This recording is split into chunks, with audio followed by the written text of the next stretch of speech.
Good morning, everyone, and good evening, everybody in Asia and South Asia. I miss you all, and I hope today we will have a good time together. Before we start today, I want to say to my beloved people in Indonesia, as I promised you before, to give you my book for free as soon as it's finished, translation to the language of Indonesian. I keep my promise. This is the book. I will post the link. I want people to download it immediately because the link will be disabled soon due to the many click. This is what Google do. If many people are clicking at the same time, usually they will disable it. And me myself, I will remove it. So I want people to share the link in the beginning, just only to download, and then please make your own link. Share it in your own G drive. It's very easy. If you do not know how to post a file in G drive, you can watch any video on YouTube and then share it with your friends all over Indonesia. Now, just before I post this book, I did not read it because I don't speak the language, and I'm assuming that the translator, he did a great job. So I want to say thank you for the translator, and I hope that's all of us. We pray for this person. He did really a volunteer job. He did not get paid. He did not get a penny. I don't even know him. He don't know me.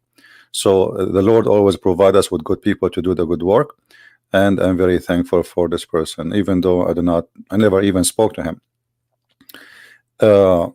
And I'm thankful for everybody help me in what I do, but because we care really, and because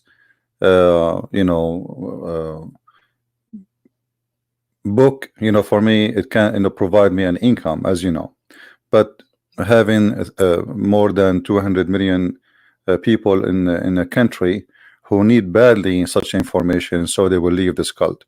It's more important than making a few dollars to support me, and the Lord always is our provider. So this is the link.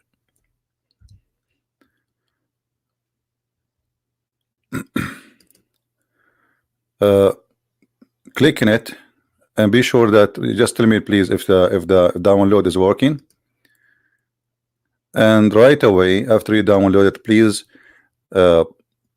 post the book in different G drive and share it with your people.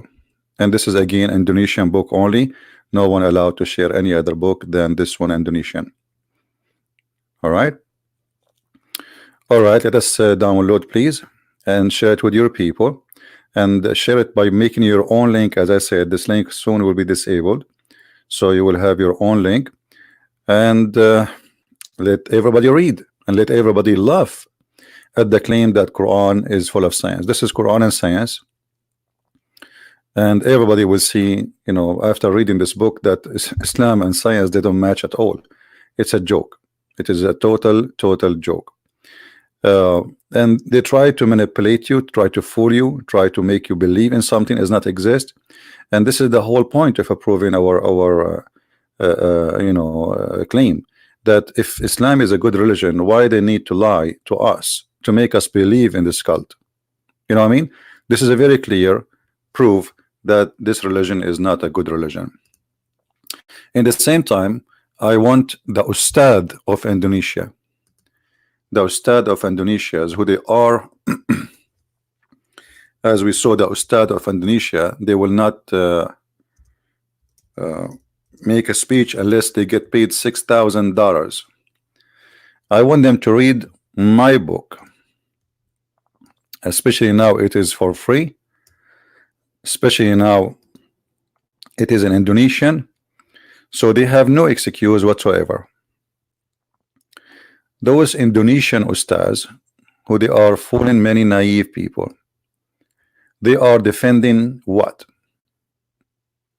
Read and be my witness. Everything you will see in front of you from their books, everything with reference, everything is coming from their own writing. This is the handwriting of Muslims.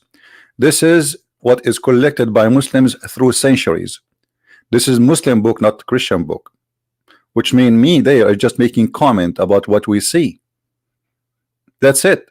Otherwise, the book really is made by the Muslims.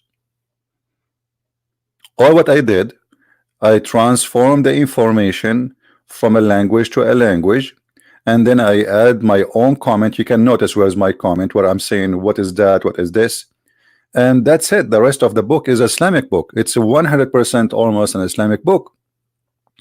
So how this is can be a religion?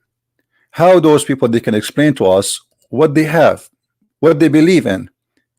What is the ustad of Indonesia to answer my book and to refute me? I want people who they are Indonesian to cut the part where we are speaking about giving the book for free, making it challenge to all Indonesian ustad, and make it with its own independent video, short video, before we start our main video for today, and say, hey ustad, the one you call yourself ustad, where are you? When you are going to answer this guy? Here we go. Now he have a book in Indonesian language, and you have no excuse to say I don't know what he's saying. Now those who want to get my books in other languages, you can order them from Amazon.com. All right, we have 4 books published just in the last 48 hours. 6 and Allah in Germany, in German language, and 6 and Allah in Dutch, volume 1 and volume 2. All right, so we are waiting for the ustad. And look at their smile. I mean, they are really professional, and for sure they knew what they are talking about. Are you kidding me? They can answer you so easy, Christian Prince. Like, come on. Those ustad, you know, not only they are good in eating your food and shish kebab and asking you for a lot of money for a speech, they are good in answer too. You want to bet? Just wait. They will make an answer you cannot believe. Who was here yesterday when we have 2 Muslims who speak Arabic and they claim to be sheikhs, and we showed them what it says in their prophet book, that if the prophet his eye fall into a woman, the husband must divorce her immediately? Do you remember what happened? The video is there, and the Muslim, they flagged the video. They thought they can take it down, but you cannot. First of all, people, they download my videos immediately. Secondly, some of them even they stream it to their private, and then after we finish streaming, they publish it, which means it's already saved. Secondly, YouTube did not take your side, because we don't teach hate, and we will never teach hate against Muslims. Actually, all my work, because I love Muslims, not because I hate them. Otherwise, why I want to give the major of people who will be able to read my book now for free is Muslims, not Christians, because Christians are minority in Indonesia. So we love Muslims, and we will never hate them. And a Christian person, he cannot be Christian if he hate people around him, including the Muslims. So me myself, if I became a hater or a person who hate the Muslims, that means I am not a Christian no more. I hate lies. I hate deception. I hate to see Muslims being deceived. I hate to see the Muslims being lied to. I hate to stay watching and not to save them, because I love them. We don't hate the Muslims, and we will never hate them. Everything we do is an act of love, not an act of hate. Now, that being said, I hope the Indonesian will take this part of the video, cut it off from the rest of this video, and they will publish it as a gift for the people of Indonesia, with my love to all of you. Indonesia is very beautiful country, and Indonesia deserve better. Indonesia is an amazing country for 2 reasons. It's not only the land. The land is a land, and all lands is created by God, so all lands are beautiful. But there is something very unique. You have people who have good heart. So not only they are people who they are created by God, there are people who have a good heart. So this beautiful land is occupied with the beautiful people, and those people, they deserve the best. And really, I love them. I love people in Philippines. I love people in India. You know, God, he love his people. This is why he will never leave you alone. Always he will send you somebody to help you and to give you what you need to know. So with this, we start our topic for today, and because this is a new video, we have to start with a new music again. Sorry for that. Thank you.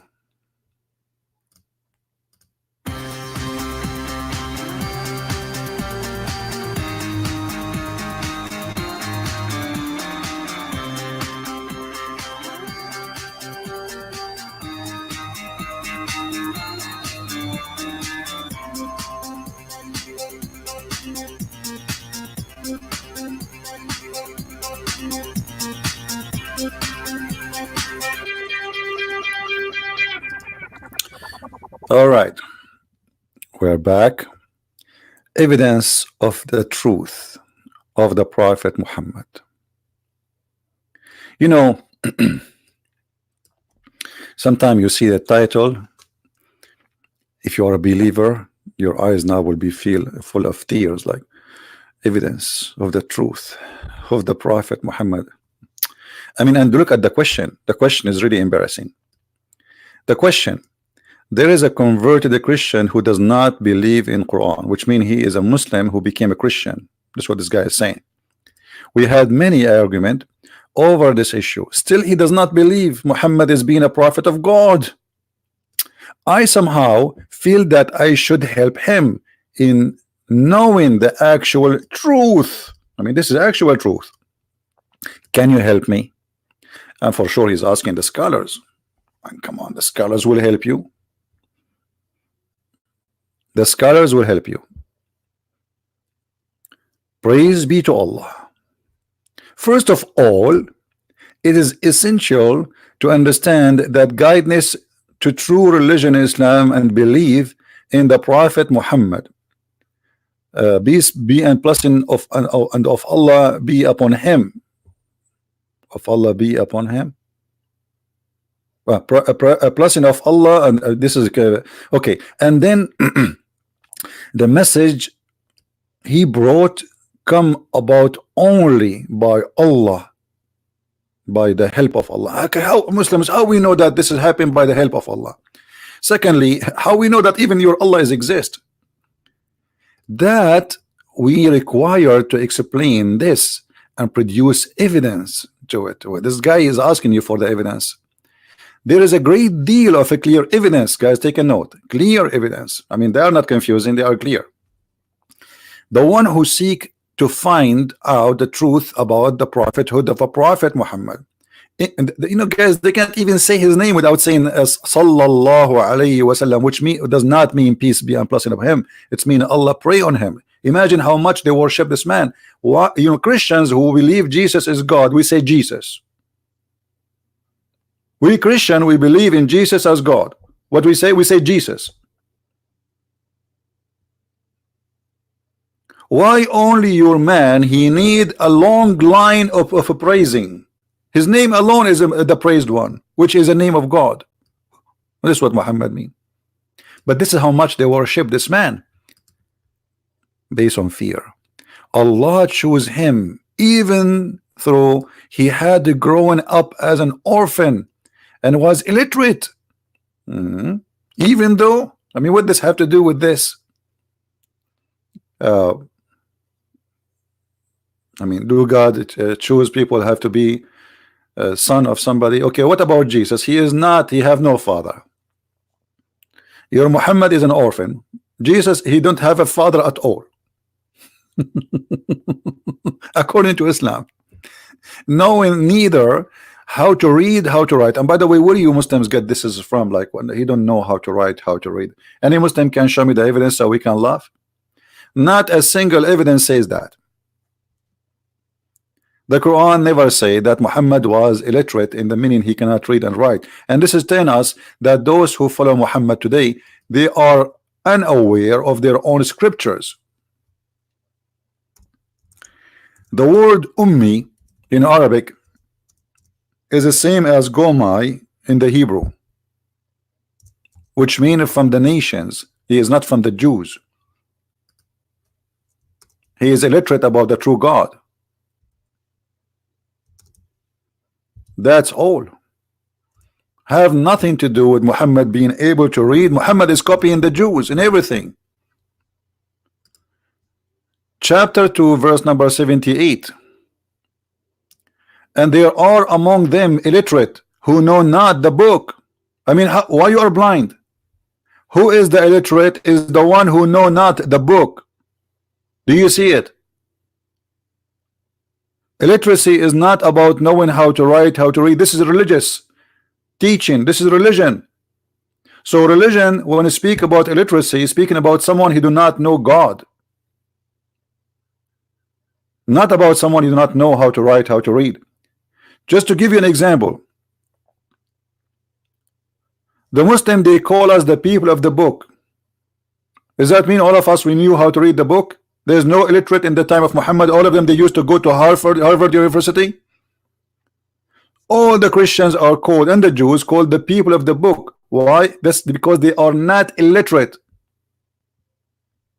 Muhammad was sent to the illiterate, which means he was not sent to the Christians. In the beginning of his life, he was supposedly claiming to be a messenger to the Arab pagan like him. Read carefully.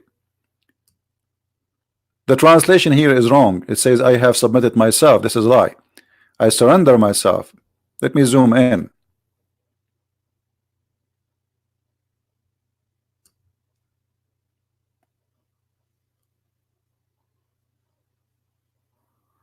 Muslim people, just to bring your dad. I don't talk to kids. You have enough videos of you on YouTube. I feel sorry for you. I have surrendered myself entirely to Allah. So everyone who follow me, and say that to those who have not been given the book and the illiterate. Do you see it? Guys, do you see the evidence from the Quran? So the Quran divide people between two kind of people. Those who have the book, which mean the Christians and the Jews, and those who they are unlearned. You see the ignorance? They can't even explain, they can't even understand their Quran, and yet they spread all over rumors that Muhammad was illiterate. He was not. This is why there's a hadith when Muhammad is supposedly in the bed of death. He says, bring to me, I want a paper, I want a pen, I want to write something for you. After that you will never lose your guidance. And this is a Sahih hadith. So how a person who is illiterate, he says, bring me a paper, and the Muslim, they start, don't. Umar al-Khattab, he says, qad hajara Muhammad, which means Muhammad became a crazy. Don't give him a paper. Hajar, you know, his brain immigrated his head. He's lost his mind. Because, and he said, so what the Quran for? Now he's going to write for us. And this is additional proof that Muhammad is a false prophet, because if the Quran is the book of Allah, what else you want to write for them? They will never lose their way. So what the Quran was for all these years. So as you see, the evidence is so clear. The meant it will be written by others. I don't know what Muslim they are talking about. Look what I'm talking about. And look what they are talking about. Muhammad said, bring me a paper and pen. Bring me, not to bring someone to write for me. And here the verse in the front of you saying, there's people who are given the book, and there's people who they are illiterate. If you don't like the translation, we can change it for you. We choose different, Abdul. Do you see it? Two kind of people, Christian and Jews, they follow the true God. The rest are pagan, like Muhammad. This is why a different verse in the Quran says, you know not what faith was, and you know not what is God. You know not what is the book. You know not what is faith. So Muhammad was a pagan, pure pagan all his life, 40 years of his life. And then after he became a prophet, or announced himself a prophet, he's still a pagan, because he came back to his roots. He tried in the beginning to convince the Jews that he believed in the same God they believe in. He tried to convince the Christian, but he failed. And as soon as he failed, he went back to the Kaaba. Muhammad was not praying to the direction of the Kaaba most of the time where he was announcing himself as a prophet. Do you know why? Because he was trying to prove to the Christian and the Jews, I am not pagan like the Arab. And when they did not listen to him, they did not accept him for a second, he decided to switch his face from praying in the direction of Jerusalem to pray in the direction of Al-Kaaba, because he is a false man. Now we go back to the article. So the first claim about saying Muhammad was an orphan, by the way, I don't think Muhammad was an orphan. I don't think even Muhammad was the son of this family. However, based on this in the Muslim books, Muhammad was born 4 years after his father's death, which is very funny.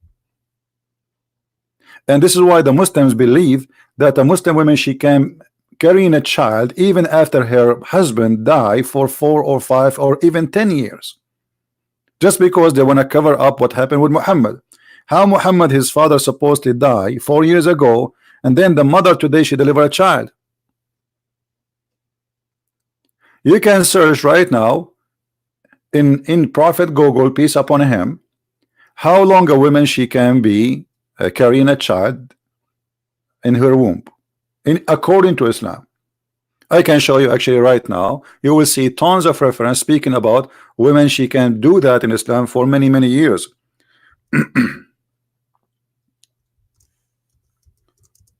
Let us see. And this is science, by the way. This is the Islamic science. The funny, there's a guy, he's in Patreon, he posts for me, he's saying, Christian Prince, you are ignorant about the science of Islam. Yeah, I am ignorant about the science of Islam. أطول مدة تمكثها المرأة في الحمل. The longest period a woman she can be carrying a child. All right, the person is asking question, okay, for how long a woman she can carry a baby? All right, now I'm going to translate the page in English. You see, this is Islam Key A info, the same website where it's answering them about the guy who left Islam, the same website, but this is in Arabic. All right, so let us do this. The answer is not a Christian Prince answering, this is Muslim answering. Translate it please to us. Google now is doing the magic, translating. All right.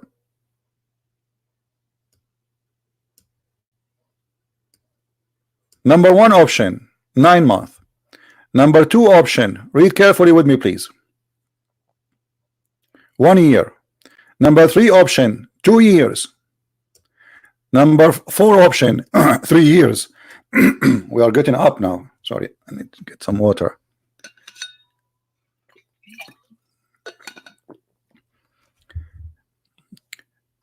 Number four option, 3 years. Number here it says number four, again he repeat the same, 4 years, which is doctrine of the Shafi'i and Hanbali, and the most famous word of Maliki. I mean, who is left? This is the most majority of the Sunni. So 4 years. 4 years. Okay, continue. 5 years, Imam al-Malik. 6 years. 7 years. It's like an auction, you know. And then here it says etc and Bin Baz blah blah blah blah blah blah blah blah, you know. Okay, what the number he says, yeah, they are giving you more numbers. But I don't see here the 10 years. I don't know why he did not mention it. So this is the Islamic science. So imagine you divorce your wife, after 8 years she call you, say, hey Abdul, come and pay for the bill for the hospital, I just delivered a child. Yeah, I divorced you 10 years ago. Stupid idiot, don't you know that in Islamic teaching, brother, you can't have a baby even after 10 years from divorcing me? The guy, he divorced you 10 years ago and now you delivered his baby.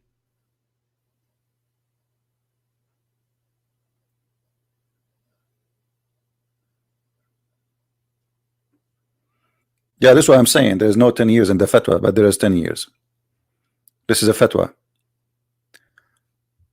So here the max they reach here is 7 years. Actually here they say there is no end. There is no end, which means can be 20 years. You see it? No end.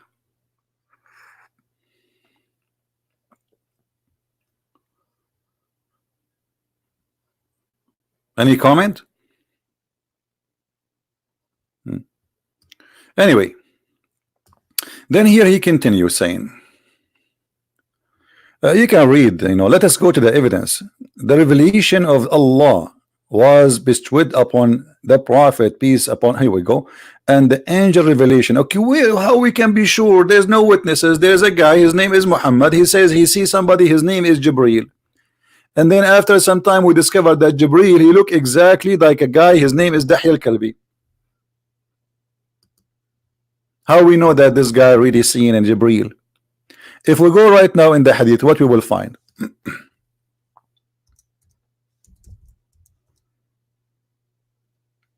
Read and love. My keyboard today is acting.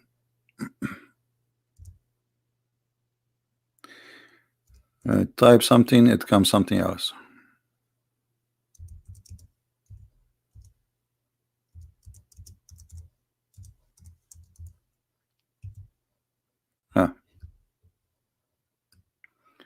Give me a second to show you the hadith.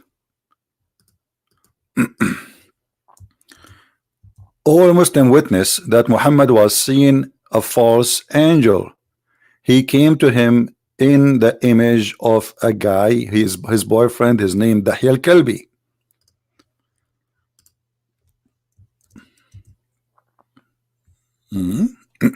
This one cannot be found too.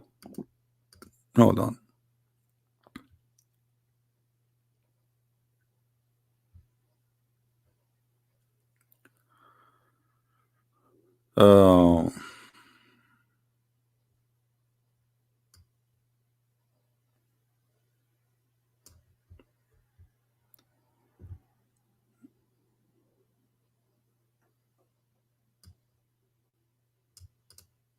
Let us see this hadith. There's many hadith, but not all of them translated. Do you see it? In different hadith, it says it clearly that he looked exactly like this. Is a translation. He looked exactly as the Dahya al-Kalbi. Let me get you that one.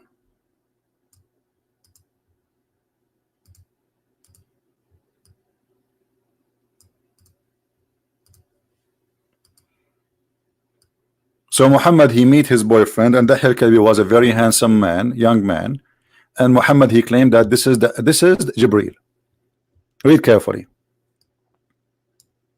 Is that my words? Is that a hadith rejected? Is it authentic? It is, yes, authentic. It says Muhammad is speaking, saying, I do not know him more than any man among you. That was Jibril, peace be upon you, who come down in the form of Dahya al-Kalbi. I mean, how clear we can make it more than this?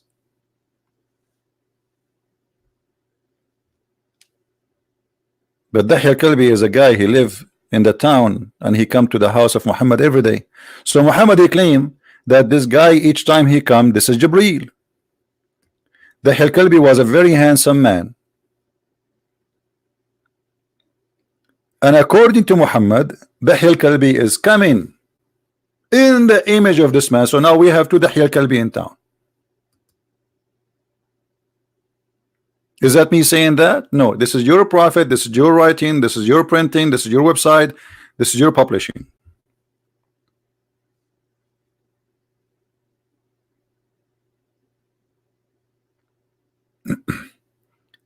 Indonesian people who did not download the book yet, please click at the link which posted previously about Quran and Science in Depth, where we give the book in Indonesian language only in Indonesian language for free as a gift from me. Don't forget to do that.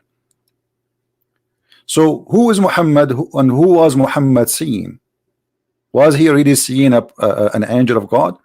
According to Muslims, Muhammad was a crazy man, and this is the proof.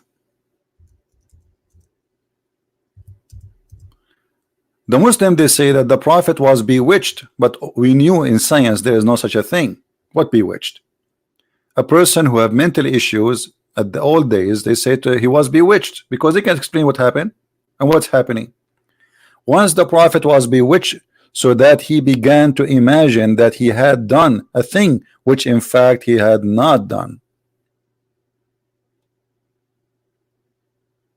Do you see it? Okay. If you Muslims saying to me, and this is Sahih Bukhari, that you have a prophet, he imagined had done a thing. What, like what? Like what? Like he saw an angel? Like what? He went to the sky? Like what? He went to Jerusalem? It is you saying to us that the prophet, he imagined himself had done a thing. It's you. This is not the Christian. This is not the Jews. This is not the Hindus. This is you saying to us the prophet imagined that he had done a thing. In fact, he did not. If today we bring you a guy and we say that this guy, he imagined that he's done a thing, but in fact he did not, you don't even hire him for a job. Because if he work in a grocery store, he will imagine that he took money from that guy, but that guy did not pay. He will imagine that he delivered the grocery, but he did not. He put it in a different place. Maybe he did not even touch it. You cannot hire a person like this.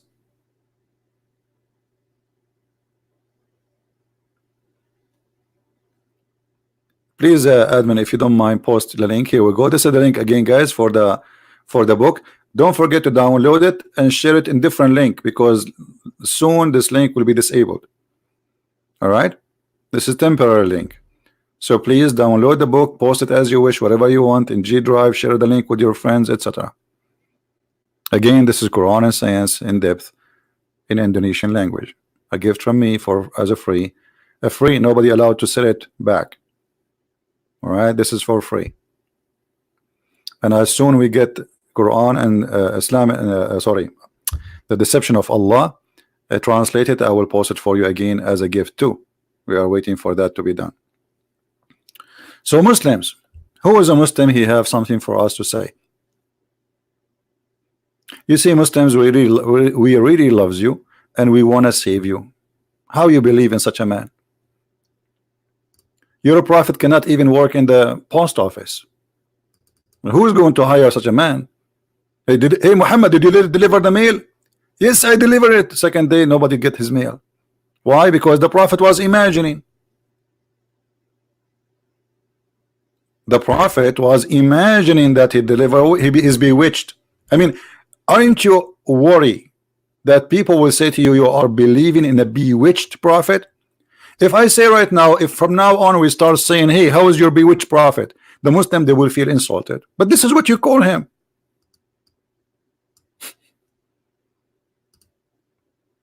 Is that right? This is what you Muslim, how you Muslim you present. So from now on we should say Prophet Muhammad, the bewitched, peace be upon him.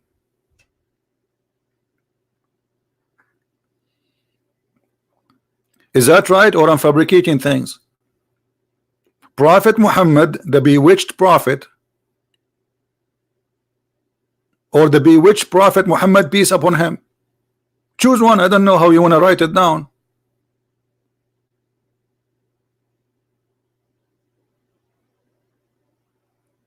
The one is asking how to get the book, my friend. They are posting a link for you. Click at the link and you can download it.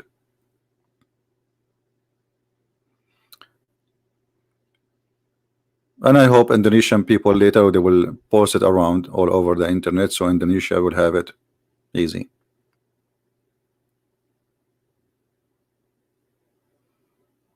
What do you think, Muslims? Can we call a Muslim saying to me, liar? Liar, why? Liar, and liar in what? It says in the front of you, he was bewitched. And what bewitched mean? Mean controlled by the devil. Because according to Muslims, when the magic control you, the Muslim believe in magic. You know, the Old Testament speak about the magic, but this is what the magician thought about Moses. But Moses did not make magic. Moses, he made a miracle. For them, this is magic.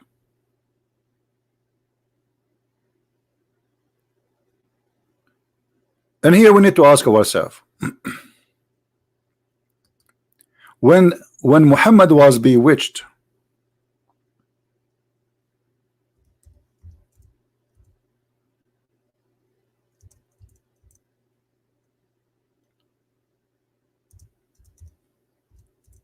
where is the protection of Allah?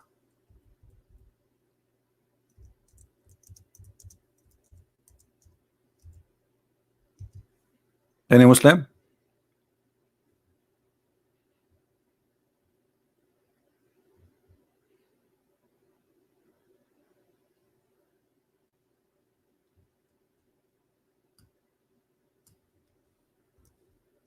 Where is Allah protection?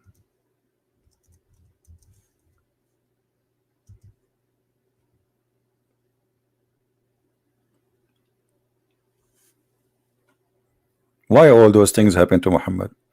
Muhammad not only bewitched as Muslim they claim, and he began to imagine things. Muhammad, he have more far problems like this. Muhammad, he cannot even remember, or he imagined himself having sex with his wife, but in fact he did not. I mean, do you see how bad the case is?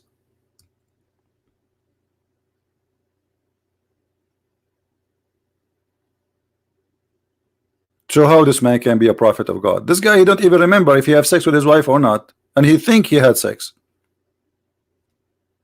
How this person will recite Quran for us?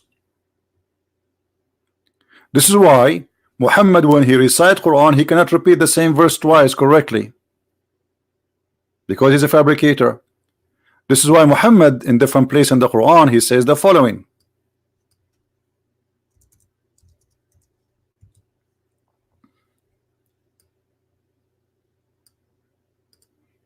which I find it one of the most hilarious verses in the Quran. Supposedly the one is talking is Allah. He says, none of our revelation do we abrogate or cause to be forgotten. Hold on. The Muslim, they say, we Muslims, we never forget Quran. Allah, he says, you Muslims, you cause to forget the Quran. Who is of you is lying?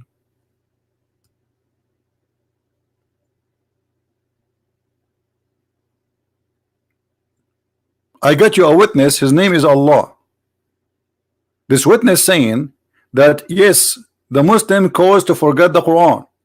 You're Muslim, you say, no, we never forget the Quran. Okay, I want a Muslim to recite for me the chapter of breastfeeding for adult. Who wanna call me right now and recite for me the chapter of a breastfeeding? I'm really interested in this chapter, especially it's for adult. I am an adult, as you know.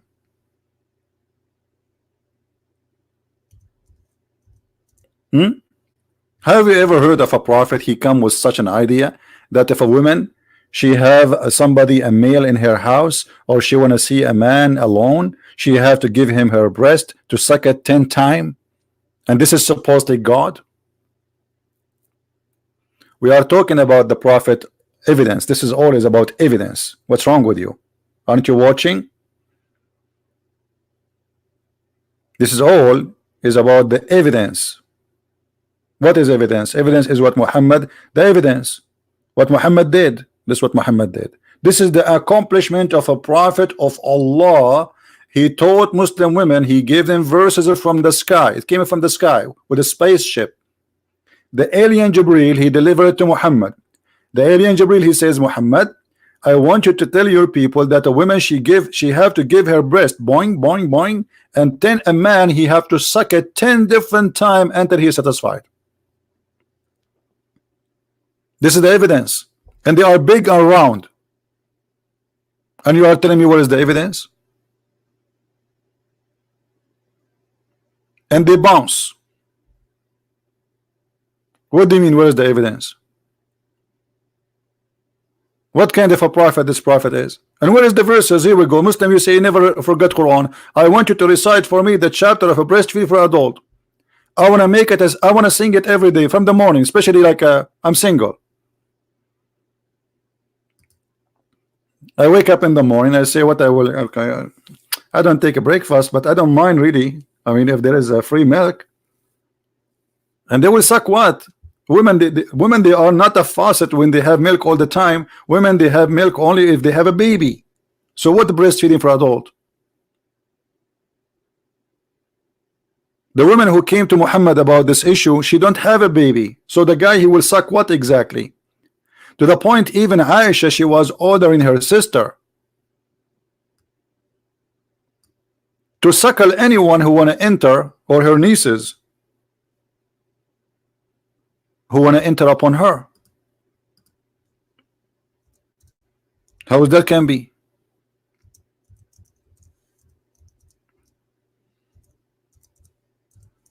So if you want to go and meet with Aisha, she have her sister sitting outside and say, hey, you want to see Aisha? I'm her secretary. You have to suckle my breast. Man, imagine if Aisha is still alive and this business is going. You will find like 10 millions every morning in your door. Men.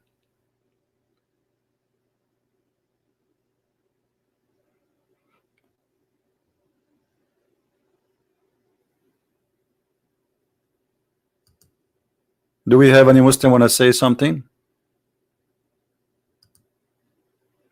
So when they say to us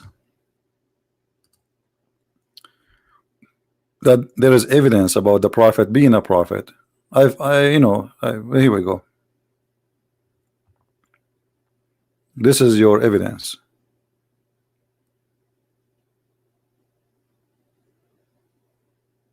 And who ate the Quran? The Quran is preserved, brother. The Quran is preserved. Okay, what is your evidence that the Quran is preserved? It's preserved. Okay, I get it. What is your evidence that the Quran is preserved? Do you have any evidence? What do you have? What we have in front of us is the opposite. The Quran was not preserved. The Quran was eaten by a goat, and this is why if you go to the official government website of the Kingdom of Saudi Arabia, you will see the most wanted goat. She is wanted for her crime. She ate the Quran.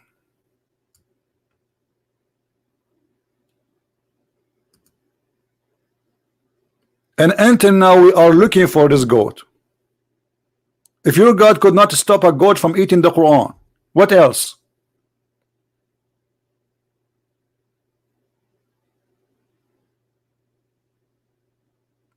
For sure you will accuse the Christian and the Jews that they are the one behind sending the goat to eat the Quran. So you Muslims now you will not enjoy the breastfeeding for adults. Actually, I am so angry from this goat. If we have this verse, will be the most hilarious verse in the book.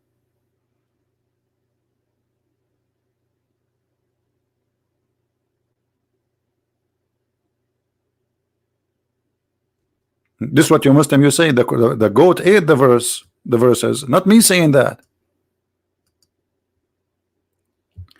The verse of stoning and breastfeeding for adult 10 times. How many? 10 times.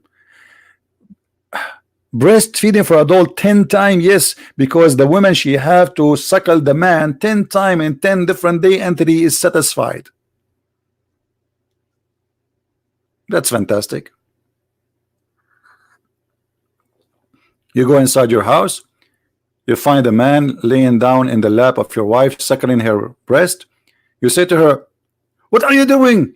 And she say to you, brother and sister, if you do go in the book of Sunnah Ibn Nada and value number 3, book number 9, hadith number 1944, you will find that it said that the prophet he ordered women to suckle and breathe daily, and this is what the verse in the Quran. And now you shut up because this is the prophet order. This is Allah order. She is not doing anything wrong. She is just feeding the neighbor. Halal. Halal breastfeeding. I mean, what do you want more to prove that Muhammad is a prophet? Let us continue. All right. So the angel gave him revelation, and from the revelation is a breastfeeding. And any woman she want to give herself to the prophet. Okay, let us see. His companion witnessed this when he received revelation. The companion witnessed this when he received revelation. Are you sure? Okay, Muslims, who want to show me the companion witness Muhammad receiving revelation? Did they witness really? The companion witnessed that this guy, he looked like the Dahil Kalbi. This is what the companion witnessed.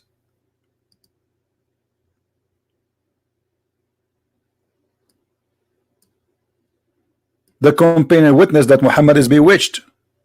A guy, he took some hair from his and he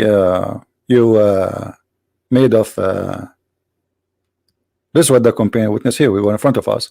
Jibreel, peace be upon you, who come down in the form of Dahil Kalbi. This is what they witness. That there's a guy, he looked exactly like. What's wrong with Allah? Everything is a cloning. Jesus in the cross, it was not Jesus. Dahil Kalbi is not Dahil Kalbi. This is Jibreel. Jibreel, he come again to Muhammad in the image, actually Shaitan. He come to Muhammad in the image of Jibreel. Is that true, Muslims? There is a Shaitan, his name is Al-Abyad.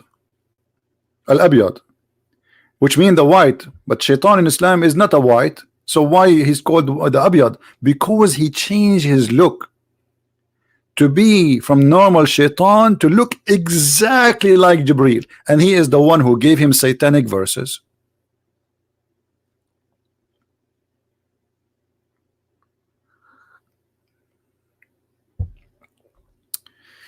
Let us continue. Why we have only 1,283, and why we have only 700 like, and why we have only 25 dislike? I mean, come on. Those who like to give me dislike, make it higher. I don't like low number.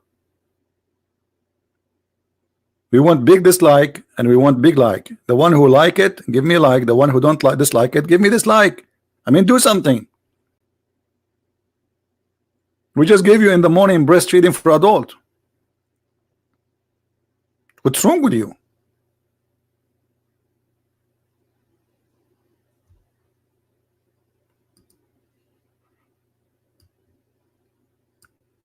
Do you want Allah to curse you? There's a guy, he start, he did not give me dislike. Honest to Allah, he woke up in the morning here and he looked like a Christian prince. Hey, well, Allah curse him. Look how ugly, disgusting. Are you serious? Yes, he looked like Christian prince. Imagine you sleep at night and you are a handsome, good-looking person. You wake up in the morning, you look like me. Oh boy. Oh boy. I don't want that to happen to you. So please either give like or dislike. Hello. I forgot. You just remind me of something. As long as you are talking about my look, which is really amazing. I cannot go in the elevator because they have mirror there. I got scared. Now look at this. The proof that Muhammad is a prophet. Chapter 4, verse number 47. The prophet, he threatened the Christians if they don't believe immediately. Allah will erase the details of their face. Your eyebrows will go, your eyes, your nose will go inside your head. Your mouth will be in the back of your head. I mean, look at this. This is if you don't believe, brother. Right?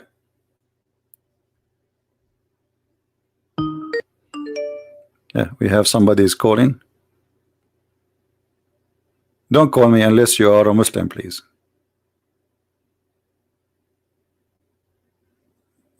He claimed to be a Muslim. Let us see. I don't know.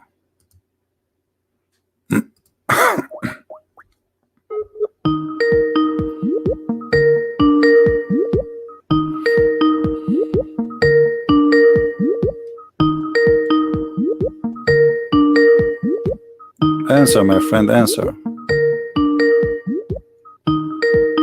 Okay, if you don't answer, I will block you.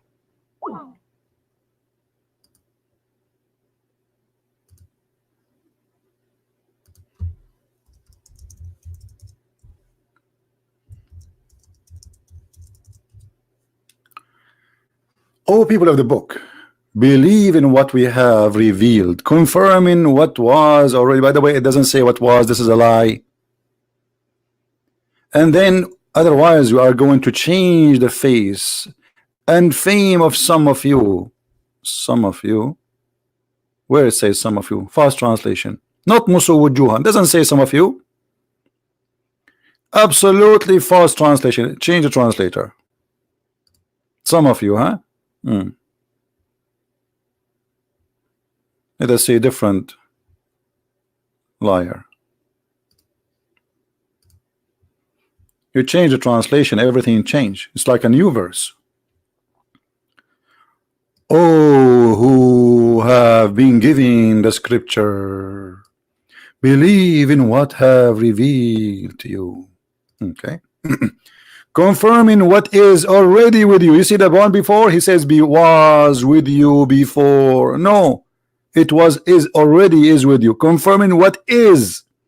You see, we just changed the translator. We did not change the book, and both of them are Muslims.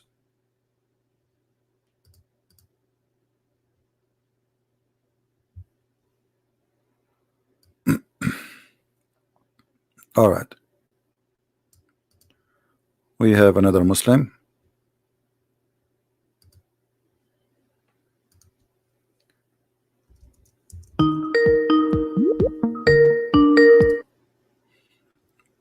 Hello.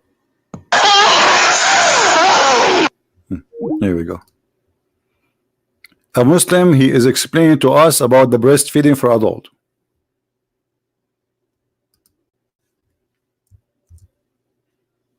That is the answer.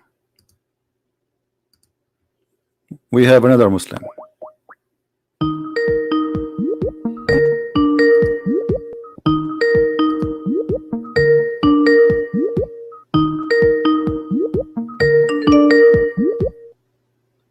Hello.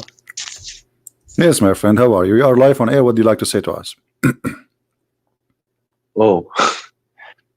Okay, I just want to say, right, that well,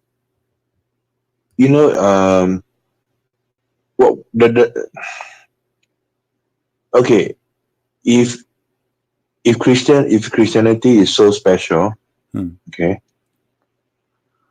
why then is there no guarantee of salvation? Who said that to you?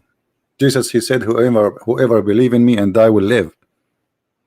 It is you Muslims who believe there is no guarantee for salvation. And let me show you that. The Quran says, وَمَا مِنْكُمُ إِلَّا وَارِدُهَا. Do you know what does that mean?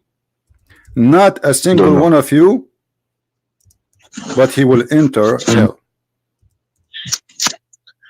Yeah, because you always quote this verse, right? No, I don't always quote. I have many of them. This is one of many.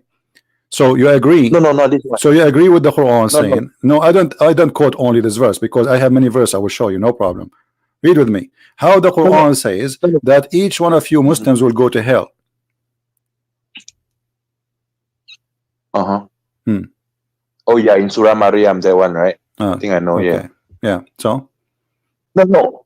What I mean is that because you always quote the Bible, right? That not everyone who calls me Lord, Lord. Yes. Because sure. This verse is speaking about hypocrite. Read the rest. People who do work for their glory, not for the glory of God, they are hypocrite. So Jesus is not the same as Muhammad, who says to you, say shahada. Jesus, he don't care for your shahada, because your shahada is a false shahada if you don't practice what you witness for. And good tree give good fruits. That's why Jesus says, from their fruits you shall know them. So what he will know you? How he will know you? It's a Christian who have a believer who have the fruit of Jesus. So if you are a Christian who don't have a fruit, it means you are a fake Christian. You are a Christian by name. So salvation is granted for those who are true Christians. Fake Christian doesn't work. Saying, okay, Lord, Lord, Lord, from now until tomorrow, if you don't really believe from your heart, you will not be saved. Secondly, how you believe in your heart, but yet you have no good fruits?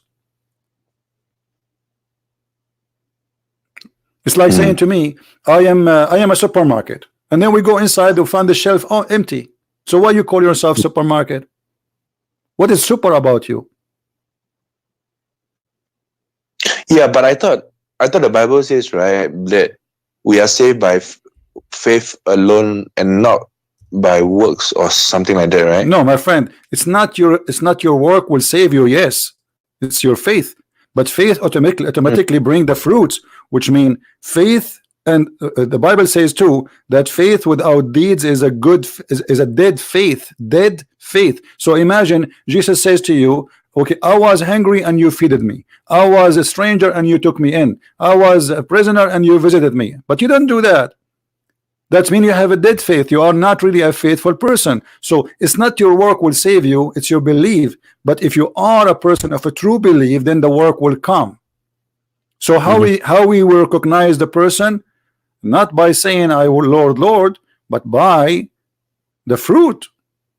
Because if you are a true believer, then you have a good fruit. So it's not the fruit will save you, it's your true faith. But how we examine the true faith? By the fruit. You get the point? Yeah, actually I want to ask you, right, because I'm confused. Actually in Islam there are some hadith, right, that say that there are some hadith that say that every Muslim will go to heaven, right? No. Will go to See, Muhammad, let me explain to you, my friend. As long as you open this topic, the prophet, he says the opposite. You see, one of the proof that Muhammad is a false prophet is the following. Did your prophet says that no one of you save him his work? Yes or no? Sorry, again, one more time. None of you saved by his deeds. Yes or no? Are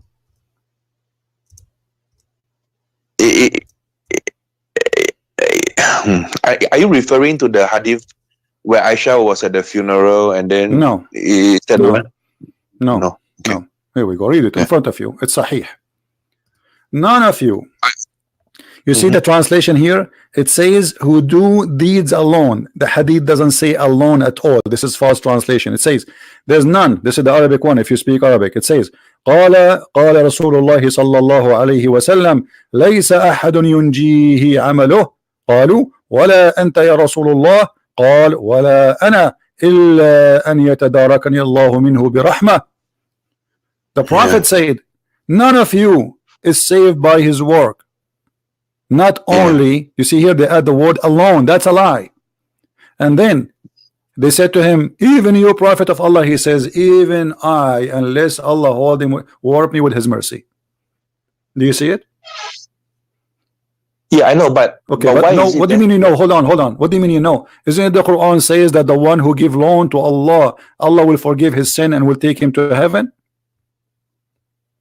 Yeah. Okay, isn't it this is a contradiction? Which one is true? Muhammad teaching here or Muhammad teaching there? Yeah, that's why I'm confused. Because there are some hadiths that say, right, that all Muslims will go to heaven. Yeah.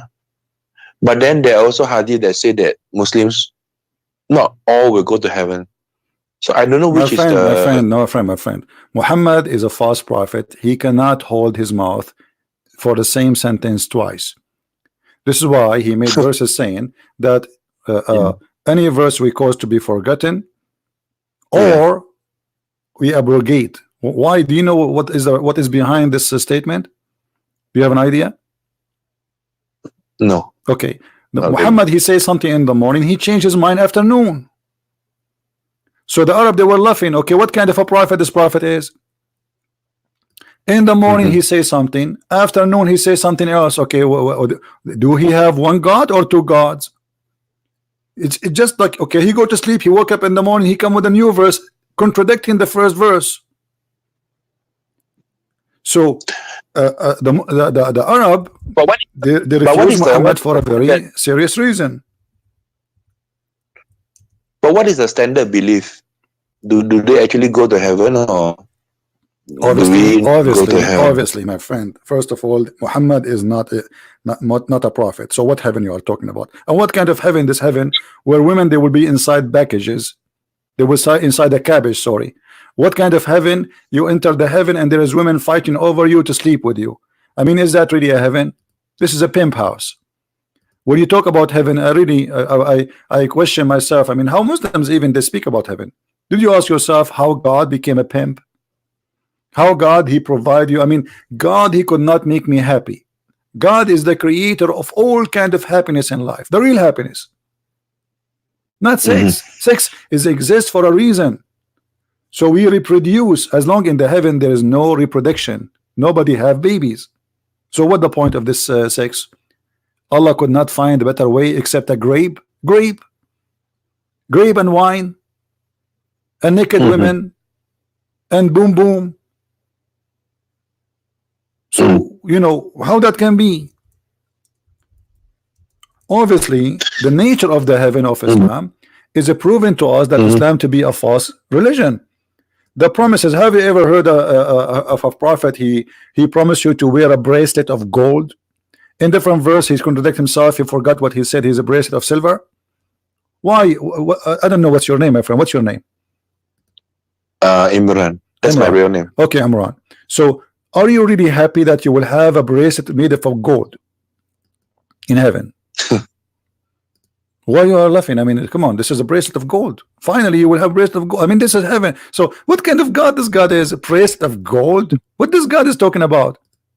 So now, because I pray to Allah 5 times a day all my life, He will give me a green silk T-shirt and a bracelet of gold, and that supposedly is heaven.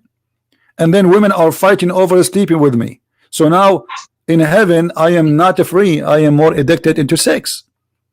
I became a slave of sex because I don't have a choice. That's it. He made me in a certain way. He created me in a certain way, and now I have no choice except to do what Allah He made me for. I know what He made me for. He made me a sex machine, and He created for me 6 Barbies.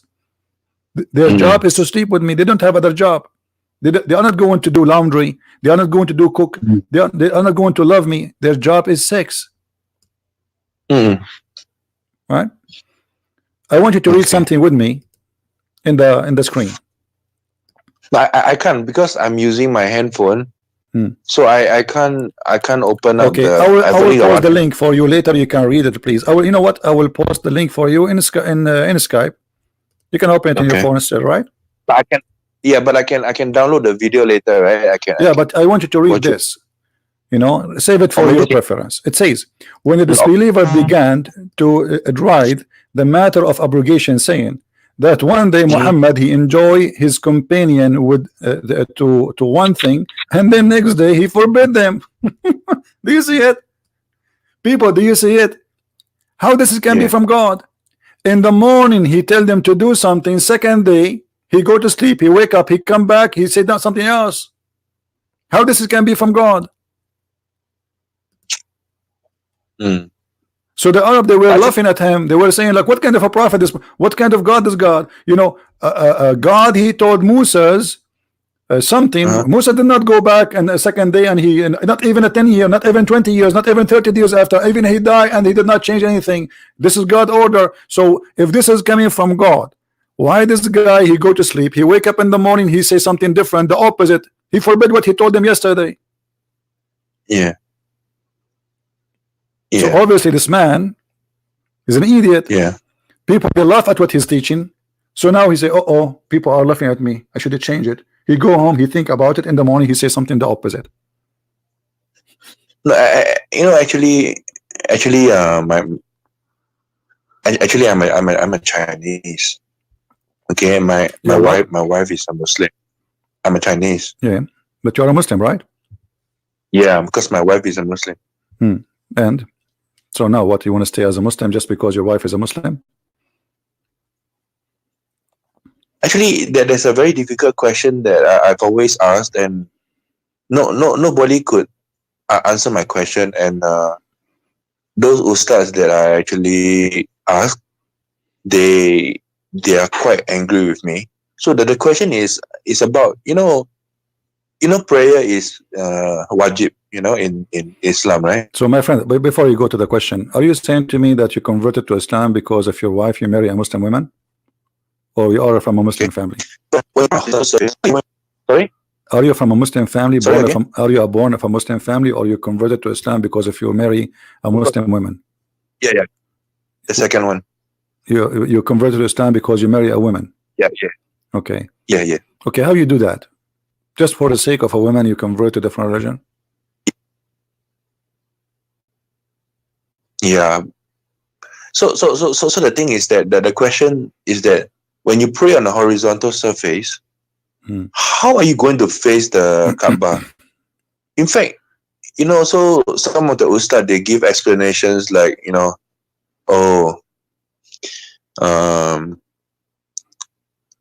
the thing you can do is he try to get as close as possible to the Kaaba.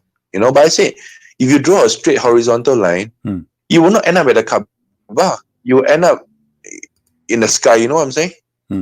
My friend, not only that, do you know that Indonesian Yeah. were praying to the wrong direction for the last almost 1,000 years?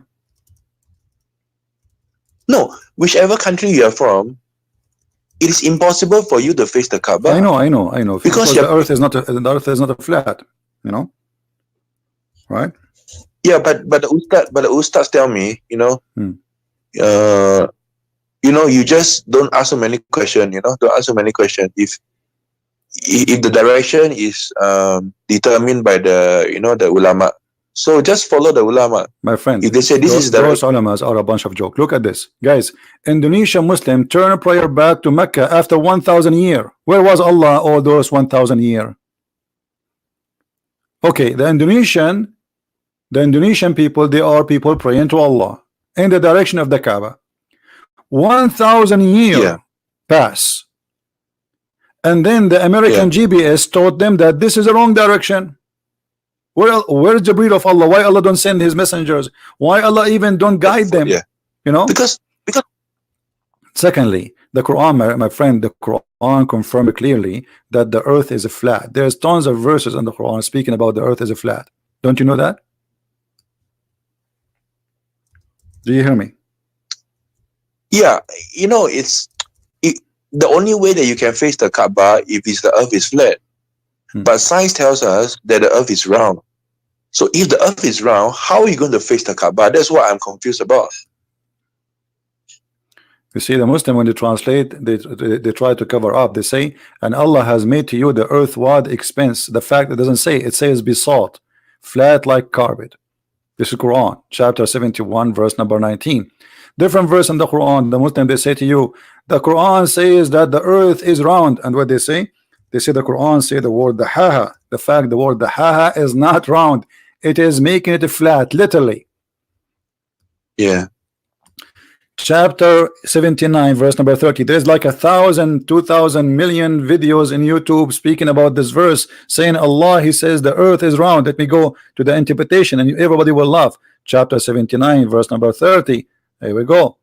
And this is their Muslim scholars. You will see that the earth is a flat. Allah saying clearly that Allah, He made it a flat. We are not guessing. We are not guessing. This is what the verse saying.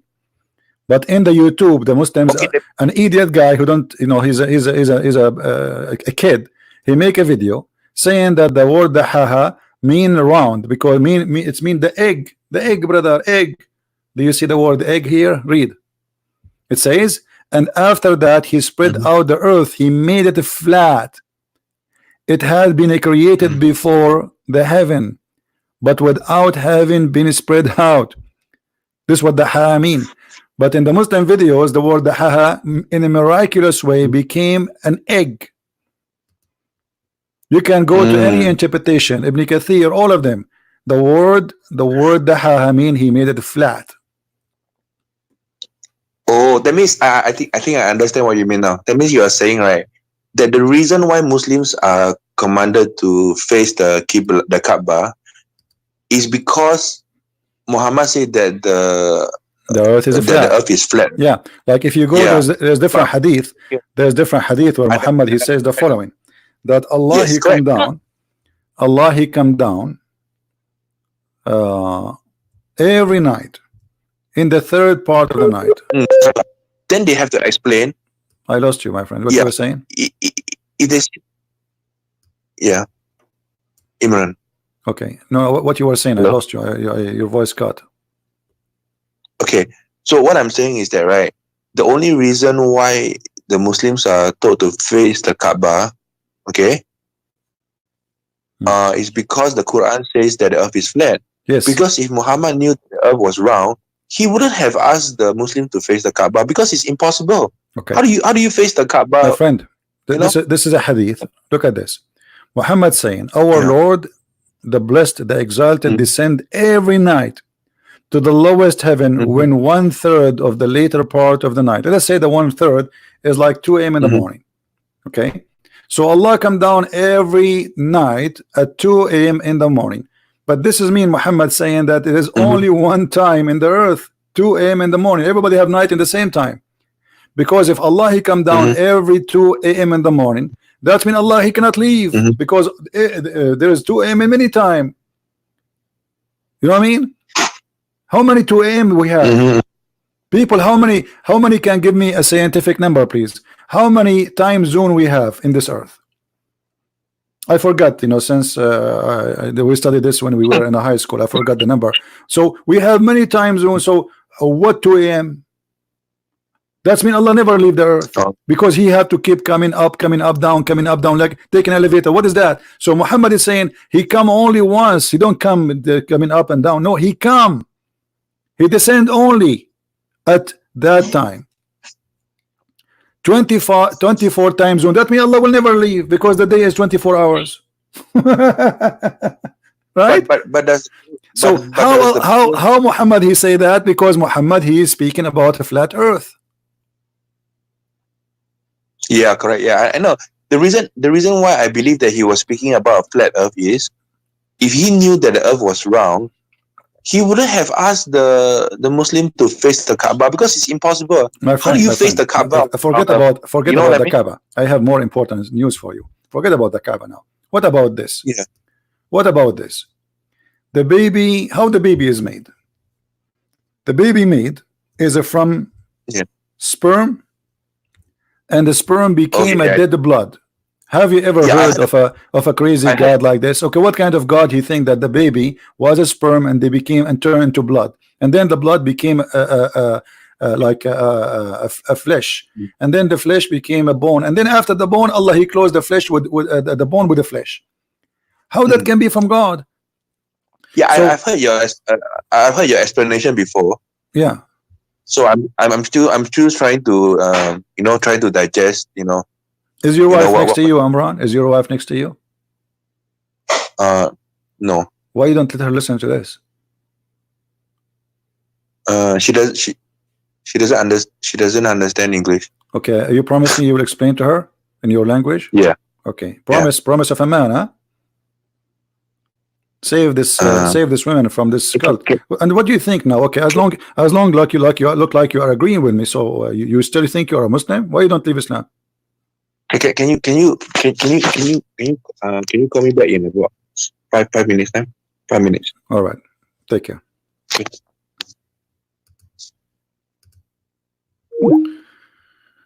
I mean, why in the world someone he marry a woman, and because of the woman religion he changed his religion to her religion? I mean, what is that? I mean, I will never exchange my God for a woman. With my respect to all ladies in the world, and a woman, she should not exchange her God to all men in the world.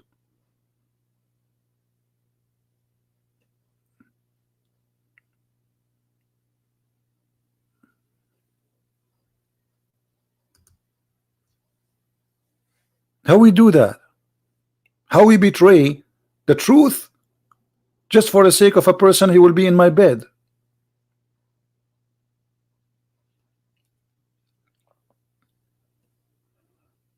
Now, do we have any Muslim he wanna say something to us?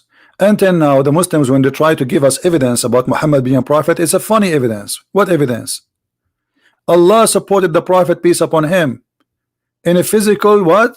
In a physical what? Miracles. Like what? Muhammad, he have a physical miracles which he challenged his people. Among the most important, those who were splitting the moon. Hold on. Allah he supported Muhammad by splitting the moon? Let us go to the Quran and laugh. The Quran doesn't say that. Yes, Amran. Hold on. Hi, can you hear me? Yeah. Okay. Hello? Yes, Amran. What do you think about the moon splitting, the Amran?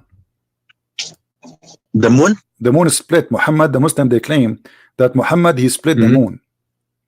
Is that true? I've never heard about that before. Okay, the verse in the front of us says the Muslim in the article saying the proof that Allah supported Muhammad with a miracle. Which miracle is that? Allah split the moon. But even the Quran doesn't say that. Read carefully. It says, the hour has drawn near and the moon has been cleft asunder. Here they put between two brackets, the people of Mecca requested Muhammad SAW to show them a miracle. And then he showed splitting the moon. So the Muslim, they claim that this is the Quran, by the way, doesn't say that. It says, it's just said a short sentence in Arabic, اقتربت الساعة وانشق القمر. But the same verse the Muslim they use to prove to us that Muhammad is a prophet is the same verse proving to us Muhammad is a false prophet. Because Muhammad, he said, he claimed that judgment day started. Because when he say اقتربت الساعة, it means it's almost there. And what is the sign? Here we go, the moon split. But this was 1400 years ago. And the moon did not split. This was the eclipse. So eclipse happened. Muslim claim that this is a miracle of Muhammad. Hold on.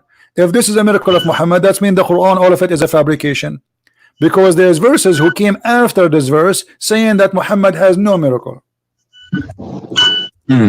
So how this is a miracle Allah he gave to Muhammad? Can I ask you what is the Arabic? What is the Arabic word for abrogation? ننسخ النسخ. Yeah, because I've ever asked an ustaz before. So I say, why is it that both hadith are sahih, but the problem is that why are they saying different things? So then he told me, the reason why there's the so-called a contradiction is because of the rule of what is Arabic word again? Are you driving your car, my friend? Yeah, I just got down. Yeah. Okay. So what was I saying just now? Okay. Oh, yeah. So my friend, let me focus on my topic. Let me tell you something. I want you to listen carefully. Go and listen to my YouTube, and I want you to call me to confirm to me that you really believe in Islam is not from God. Because obviously you are saying to me you don't agree with them and you agree with me. So why you are staying as a Muslim? Why you don't say right now I'm out of Islam? Yeah, in my mind I have many doubts. Okay, so why you don't say right now? Those are not doubts. Those are, we confirm them. They are true. Muhammad is a liar, obviously. So why you don't say right now I am out of this cult? Why you are wasting your time? Yeah, actually, I believe I'm already out because I don't. Okay. I got too many doubts. So Umran, our friend Umran here, he just decided to leave Islam. That's wonderful. Umran, I want you to do me a favor. I want you to go and sit with your wife, bring her to sit next to you, ask her friendly, nicely, can you listen to this guy? I will translate to you. And then you and your wife, you are welcome to call me, even in private if you want. And you can translate to her, and I will be happy to answer her questions and to show her that Islam is not from God. What do you say? Yeah.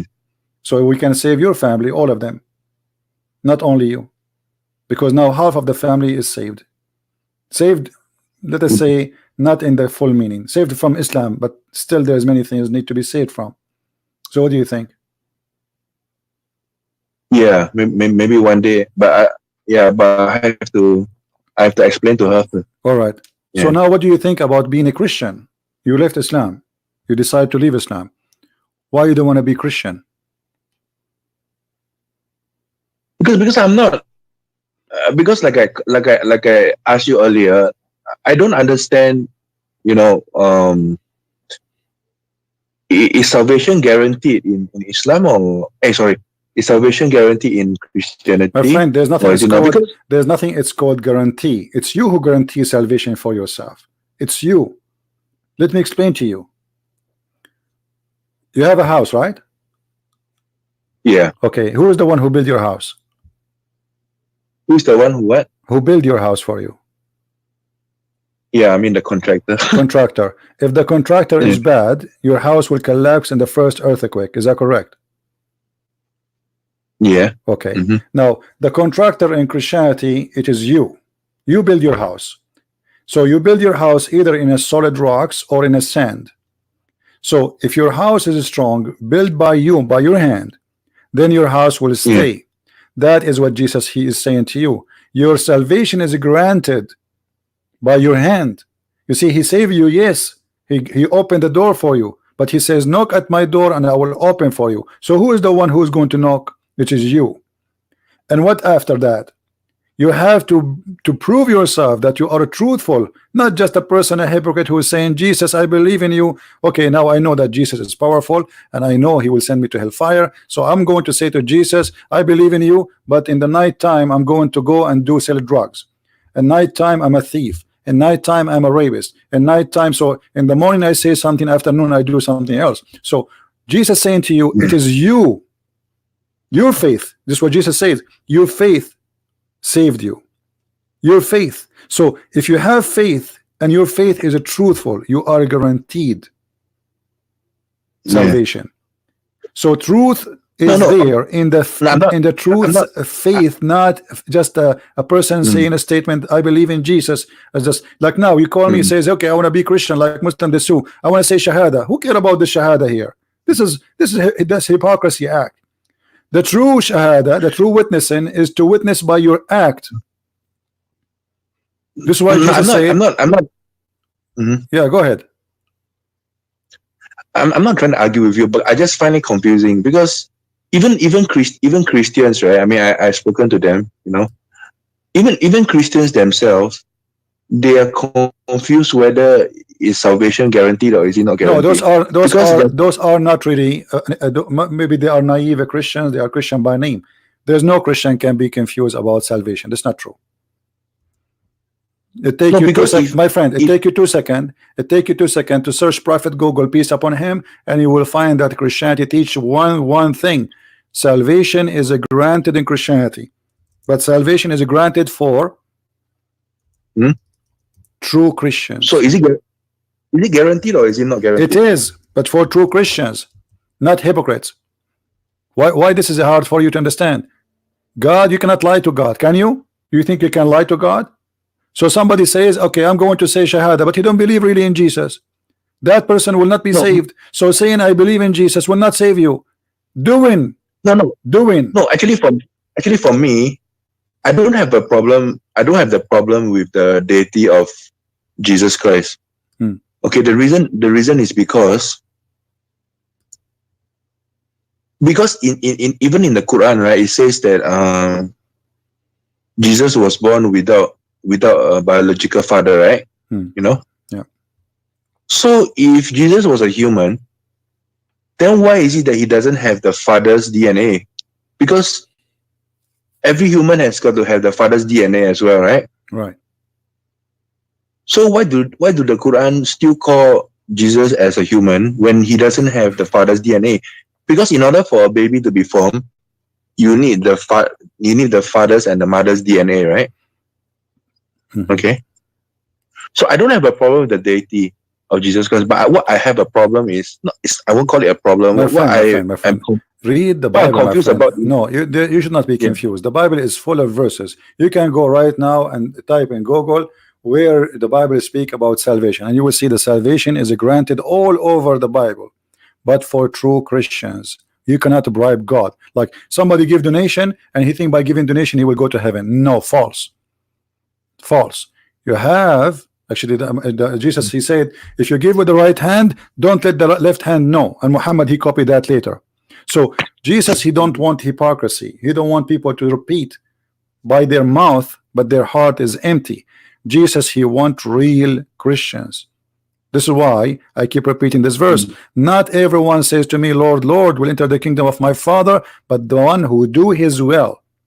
So here we have a condition. The condition is to be truthful. That's all. So if you are a true Christian, you do what a Christian do. If you are a Christian, you don't go rape, you don't go kill, you don't go torture, you don't go and hate the Muslims, you don't go slaughter people, you don't attack people, you don't hurt people. That's what a Christian is about. So if you are a Christian, you do what Christ did. As simple as that. No, but the problem is that sometimes it's not that you don't want to follow the good teachings of the Bible, you know. But what if you are not a very strong person? I mean, like, you know, for example, you know, you get tempted by women, you my friend, This is not Yeah. really what we are talking about. Let us say I commit sin, and who said to you I'm a perfect man? Who said to you I'm an angel? Who said to you that I'm coming from heaven? Who said to you I never commit sin? Who said to you I'm a person who never did something wrong? That's not what we are talking about. Every human being do wrong, but there's a huge difference between somebody, he says to you, Mhm. like, okay, I believe in Jesus, I etc. And then I make my lifestyle, not a mistake in my life. I make my lifestyle wrong. That's mean I'm a hypocrite, I'm a liar. But a person who commits sin, he repent to God. He asks God, please, I fell down in this hole, please help me. That is accepted. So decency. It's about No, decency. I'm talking. I No, know, I what know you're what you are talking. talking about. You get tempted. I understand. But decency, then if you are a decent person, you will fight Yeah. it. You will do work hard. You always you will have temptation. Yes, this is true. And God, He Yeah. understand. God, He knew how He made you. He's not like just speaking from above from his balcony. I want you to be perfect, but he don't understand your nature. This is why He sent you Jesus to save you, because you have that nature. So He understands you very well. He understands your weakness, but He gave you many tools to resist, to fight. So the fight is like, we got sick. Let us say I have a virus now. Okay, but Yeah. God, He gave me white cells to fight the virus. He did not leave me alone. Mm-hmm. You Mm-hmm. understand? Okay, so either you give No, up to the virus mm-hmm. or you fight hard against it. So if you are a truthful No. person, you fight against it, even though you are still a sinner. But you are fighting, you are Uh, doing your best. God is watching. God, He knew what yeah. you are doing. So that is a person who we can call him Christian, for he is No. fighting sin. Mhm. No, no, CP. I'm not trying to argue with you, but I sincerely don't understand. Okay, like what you're referring to is intentional sin, right? What I'm Not referring to is necessarily, not necessarily, not what necessarily, what because about sometimes, what no, about no, no, my friend, unintentional? I don't want to go like, intention. There's nothing is called intentional, not intentional. All sin is intentional. All sin. It's wrong. When you go sleep Really? with, yes, when you go and sleep with the woman, she is not yours, it's wrong. What intentional? Like what happened? You were in the bed and suddenly the roof opened and the woman jumped in the top of you? What intentional? Like you remind me of a fatwa where it says if a man his a private part enter is a woman a private part in an accident. How that can happen? Like what? You were driving your car and then you shoot the brake and then you hit the woman before you. This is funny and silly. There's nothing is called not intentional. All sin is intentional because God gave you a brain. You are not an animal. You are not you are not a mosquito. You are not a goat. You are a human being who have a brain. So you know that this is wrong. When you shed the blood of a person, you do not know that this is wrong. When you steal a money, you do not know that this is wrong. When you look at a woman, she is No, not but yours. You know that this is wrong. So there's nothing is called not intentional. This is an excuse. People, they like to give themselves excuse. Me myself, no, but okay, I want to feel comfortable. I want to feel better. So I give myself excuse about what I did. yeah, but Paul said in his letter, right? Hmm. I've read the Bible. Hmm. He said that he talks about unintentional sin. Paul was saying that the things I want to do, I do not do. The things I do not want to do, yet I do. Oh, what a wretched man I am. You know that No, verse this is in the you Bible? saw Paul always speak in a sarcastic way. Like a second ago, I was talking about myself as an ugly person. All right, make fun of Yeah. myself doesn't mean Paul he's saying he's ugly. So you need to understand what Paul what he says. If my lies, and the Muslim they say Paul is saying he's lying. Paul is not saying that. People accuse him that he's lying about Jesus being God. He's lying about the Bible. So he says if my lie is about to glorifying him, not myself. So what lie will do to me? So is he saying he's No, lying? He's not saying he is no, lying. He is saying that his lies are not lies. no. What Paul is saying is that he's unable to overcome his sin. He said, right, the things I want to do, I do not do. The things I do not want to do, yet I do. Oh, what a wretched man I am. Who shall save me from, So, He's okay. so This is okay. When a person he meditate and speaking to the Lord, saying, Lord, be with me. Lord, help me. You see, we don't claim victory by ourselves. We claim victory by the Messiah. But the truth is, was Paul able to fight his sin? Yes. And the proof, he sacrificed his life. He left his life the fancy life he used to have. He's a Roman citizen. He is a big shot in the Roman Empire, and then he leave and he followed Jesus. He start working, making tents just to make earning, to make living. So Jesus, Jesus, he saved Paul, and Paul, he was not alone. So you are speaking like now you are saying to yourself, okay, Messiah, help me. I am, what I can do, what I shall do. This is how you compare yourself to what Paul is saying. Paul, he did not became like he was yesterday. He was a different person. Today he's just a new person. Yes, the Lord, he saved him. The Lord, he spoke to him. But in the same time, there is a process of this person to go through his life. He's suffering. So he is meditating. He's asking God, talking to God. That is not Paul being or saying that I am doing sin which is not intentional. You see, if I do things I do not want to do. I do things I don't want to do, which means he is resisting those things. He knew they are wrong. Yeah. So if I just say to you, like, okay, you see somebody, you see, let us say money. You are walking in the street and you saw money in the, fell from the pocket of somebody walking in front of you. You know that this is not your money. Even if you found it in the ground, you do not steal it, but this is stealing. So here you do something, you take the money and you pick it up and you put it in your pocket. So you do something you don't want to do. Yeah. You don't want to do. You know it's wrong, but you do it because you get tempted. So you do sin always intentionally. The only sin I can say not intentional, let us say I killed a person. I'm driving my car and I hit a person. Is killing is a sin? Yes. But I did not want to kill him. I never drove my car to kill anyone. So in this case, maybe we can say it's not meant to this is not a sin actually, because you did not really think about it. This is not why drive the car. So this, we can't say this is really a sin. This is an accident. Okay, I understand. So I got another question which is related as well. This is also a very difficult question, and I think you are the best person to answer it. Now the question is that even the Christians cannot decide, right? Are the 10 Commandments valid for today? Because some Christians say that, the 10 Commandments are under the Old Covenant. So you say when you, my friend, it's not. This is not about the Christian. It's up to them to say or not to say. The 10 Commandment is the same commandment of the Messiah himself. He is the Lord of the Jews. He is the Alpha. He is the Omega. He gave them the commandment. However, you see, the Jews, they have a wrong understanding of the commandment. As an example, when Jesus says to them, Sabbath was made for the man, not the man was made for the Sabbath. Okay, so the Jews, they are commanded not to work in the Sabbath, but the Jews, they took it literally. They took the reason for it, that the Sabbath was not made for God. So now if somebody is sick, somebody is dying, what we do? We don't help him because it's Sabbath. If somebody is hungry, we don't feed him. No, listen, I'm answering you. So the commandment of God being given to us, and we keep them. The difference is that Jesus, he explained the wrong understanding of the Jews. This is why he says Sabbath was made for the man, not man was made for the Sabbath, which means the man come first. So if doing something in the Sabbath to save a man or for the benefit of the man, then we do it. The Sabbath is not for God. You see, the Jews, they used to work 7 days a week. They love money, so they want to make more money. And some of them, the slaves cannot take a break. Nobody rest.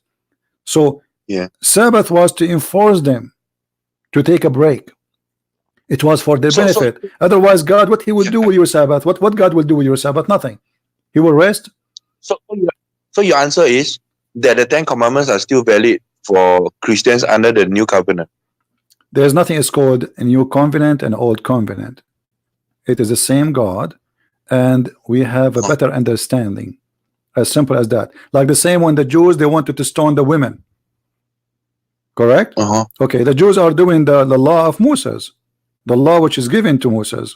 The law is given in the Old Testament. So what Jesus says to them, if one of you without sin throw your stone. He did not say don't do it. He didn't say it's not valid. He didn't say I abrogated it. He didn't say I changed it. He says all of you are a bunch of hypocrites. Then if the 10 Commandments are still valid today, then why is it that there's another verse? Sorry, these are very sincere questions. I really don't understand. That's why I'm asking you. Hmm. Now, if the Ten Commandments are still valid, there's a verse, I can't remember where is it, in the New Testament that says, right, that whoever is under the Spirit, they are not under the law. So how do you become a real Christian? Do you become a real Christian by following the Ten Commandments? Jesus, he said, I But came to fulfill, not to destroy. He came to fulfill, not to destroy, to complete. So his coming is to complete, and is complete by him. He gave us the understanding, he gave us the explanation, he gave us, like, as an example, the Jews always, because this is what the law teaching them, you should not eat this, you should not eat that. But and the Jews, they took it like, because if you eat them, that will make you dirty. This is not the reason. So eating those things are forbidden for your benefit, like forbidding the pig, because the pig, he eat anything in the ground, including dead people. This, we are talking about time where people get killed and they thrown in the road, and the people crucified, and they left they throw them and dump them in the dumpster. So pigs, they eat anything. So it was forbidden for a reason. So Jesus, then he said, it's not what go inside your mouth will make you dirty, it's what come from your mouth. But did he say that the old teaching is wrong? He did not say that. He correct their understanding. This is not about being dirty and clean. What make you clean is not what make you dirty as you think. What make you clean is what your mouth coming out, the word coming out from your mouth, is not eating some piece of meat. That will not make you dirty. It's your words, your mouth. Yeah, but you haven't answered my question. My question was, the verse in the New Testament says, right, for anyone who is under the law, for anyone who is under. Listen. Just to make it simple for you, there's in the Jews been given the law, waiting for the Messiah to come. You know that, right? Okay. Now the Messiah came. Yeah. So the salvation before, it was by following the law step by step. The salvation of the Messiah by believing in the Messiah and whatever the Messiah he said to us.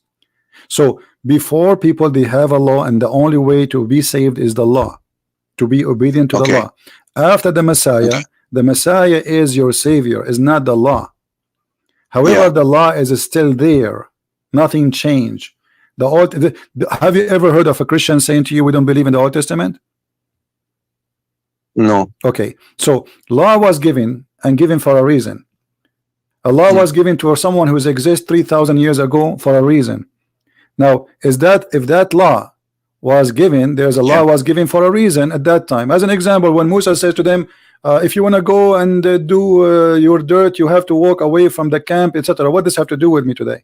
Nothing, because my bathroom is in my house. The things is a lot cleaner. So there's things have to do with timing and reasoning of timing. There's things have to do with eternal purpose. Eternal purpose, not to lie, not to kill, not to cheat, not to steal. Those will not change. But there's other things which have to do with certain things. The Jews, they live in their time. They are not for today. They are for the Jews who live at that time. So you are mixing things up. You are mixing things up about things given for a reason, about the commandment. The commandment, nothing changed in it. Nothing changed in it. Like do the Christian believe that we should kill? Do the Christian believe we should steal? Do the Christian believe that we should commit adultery? Do the Christian believe that we should do it, the whole no, the Christians, they still believe in the Ten Commandments. Nobody can say. What you are saying is that the principle of the Ten Commandments are valid, but the Ten Commandments are not valid. Is that what you're saying? My friend, the Ten Commandment is valid, because if the Ten Commandment is not valid, how the principle is valid? You are funny, my friend. The Ten Commandment is valid. This is why we have to obey the principle of the Ten Commandment. I cannot steal. I cannot kill. It is valid for eternity.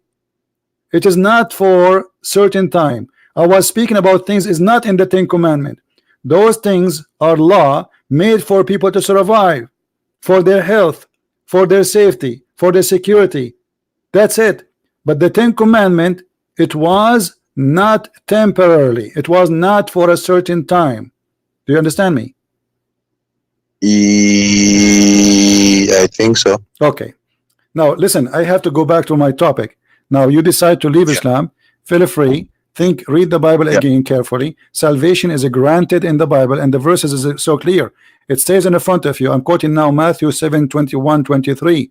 Not everyone, and this is the verse always I repeat because it's very important. Not Yeah. everyone says to me, Lord, Lord, shall enter the kingdom of the heaven, but the one who does the will of my Father. So the will of his Father is the Ten Commandments. The will of his Father not to kill.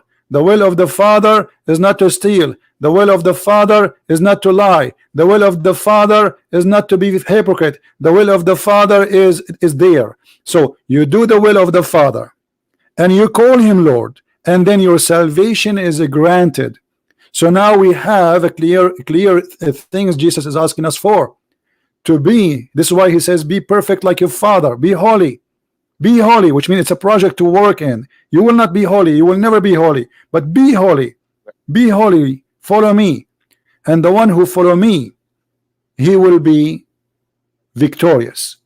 So every Christian will be saved, and the true Christian is the one who do his work as much as he can to be holy. He is not going to be holy, and no man will be holy. All of us are sinners. But it's a mission to walk through. Who said to you that the Christian prince is holy? I am not a holy man. I'm a sinner man.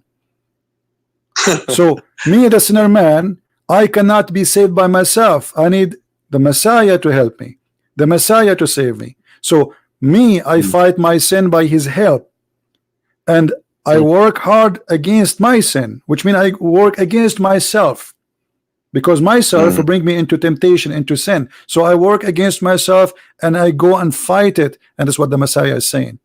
So if you are a truthful person, you fight your sin. If you are not, you give up, you live it, and you think that you are a Christian, fake a Christian, by putting a cross in your neck, but yet you are a drug dealer, you are a criminal, you are a rapist, you are a person who even is not good to his parents, you are a person who is not even good to his neighbor, you are a fake Christian. That is what Jesus is talking about. True Christians are saved. There's nothing is called true Christian, by the way, and not true Christians. Either you are Christian or not. This is why he says you cannot you cannot be either you are sweet, either you are hot or cold. Warm water is disgusting. So in Christianity is not exist. So either you are warm or cold, so I can swallow you. A Christian who is so is not exist. He is now Christian. He have to have a taste, and the taste have to be good. My friend, I have to go back to my topic.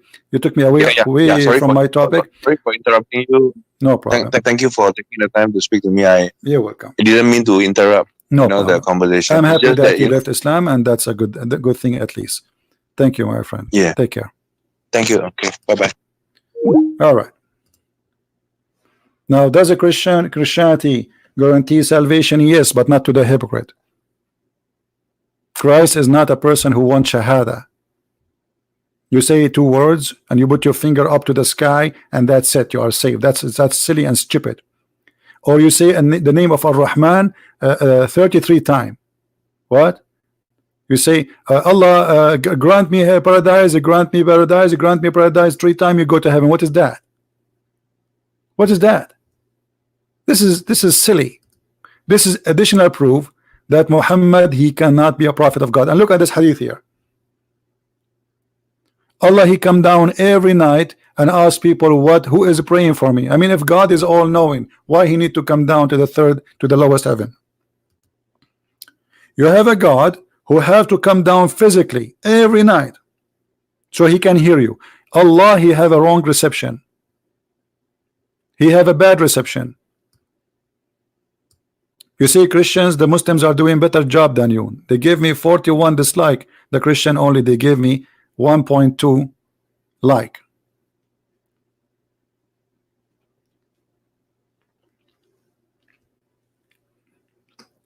Muslims make it 44. That will make it Alibaba and the 44 thieves. That is the story of your prophet. He's Alibaba. He said, attack the Christians so you can take their money. It's all about money. It's all about women. Where is the money will come from? From the Christians. Now we go back here where Muslim they claim that this is a miracle done by Allah. Even the verse doesn't say that. The verse says that the moon is split and the judgment day is near. It doesn't say even who is the one who split the moon. And by the way, the moon never split, because if it does, we can prove it today. Do you know what split mean? It mean became two separated pieces, which means the moon should not be exist. That's it. Split. It became two moons. Do we have it to what happened? Allah he glue it again? What happened? Allah split the moon. Okay. And what? And then the Quran have verses come after that verse saying that Muhammad he never have a miracle. Why does not Allah speak to us or send a miracle to us?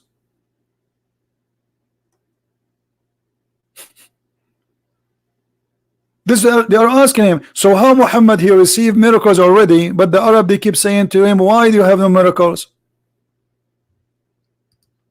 Look, all those verses saying the same. They keep saying to him, why you have no sign?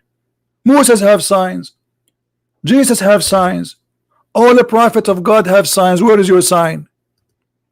And then the Muslims desperately they say to you the moon split. But the verses who came in the Quran after that verse saying there's no sign.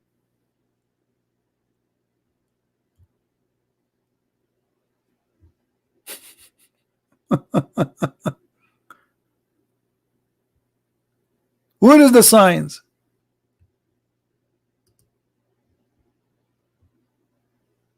Everybody is questioning why this guy he don't have any sign. And look what Muhammad answered them. Just to show you how silly, he says, and there is no animal that walk upon the earth, nor bird flies, but it is two wings. What? It is nation like you. What does have to do with this? They are asking you for a sign. Like imagine I say, why you don't have food? And then you say to me, there is no truck walking in the street and does not have a driving like a driver does not have a driving license. What does have to do with this? They are asking you how come you don't have a sign. You say to them all animals are nations like you.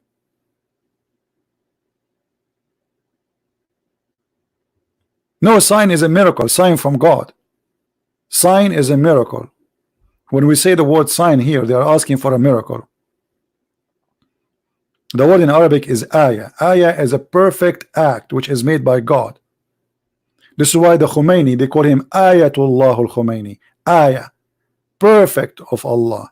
So they believe that those men who they call them ayah, they put the word ayah before him, that they are a miracle of God. They are perfect.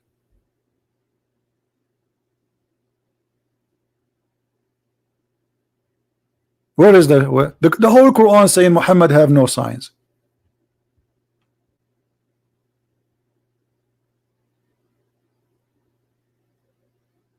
And then Allah he claimed that he sent signs, but you don't see it. Where are the signs?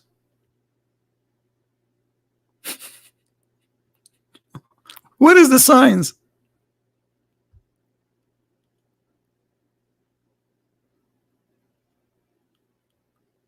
All right. Somebody saying the law of the gospel go hand in hand. The one is complementing other. Okay. Yeah, we are not saved by the law, but we have to obey the command of God. It's not. This is why Jesus saying it clearly that this is what Christianity believe. It's not your deed will save you, but your deed is a must. So you are saved by your faith, but your faith is to do the will of God. What is the will of God? Don't kill, don't steal, don't do this, don't do that. And this is all done voluntarily. We don't want to go and repeat ourselves again and again. I think people they have a delay in the sound. So where is the miracle of Muhammad?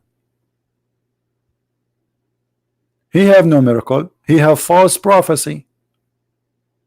The Muslim they say to you, actually as an example, they say to you, do you know that Muhammad he prophesied about the Roman?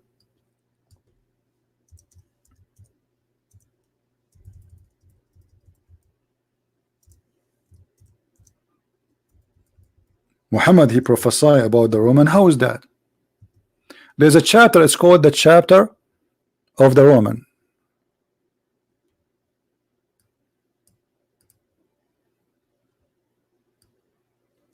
And then Muhammad he says the Roman they are vanquished, and after they will be victorious. But those people they have a war for 300 years. They win, they lose, they win, they lose. Do go and see, search in Google, see how many times they won and they lost. And Muhammad he made a mistake. He says within a few years, according to many Islamic books, that Muhammad he was so late, to the point even the hadith said that Muhammad he made this statement after they've been victorious.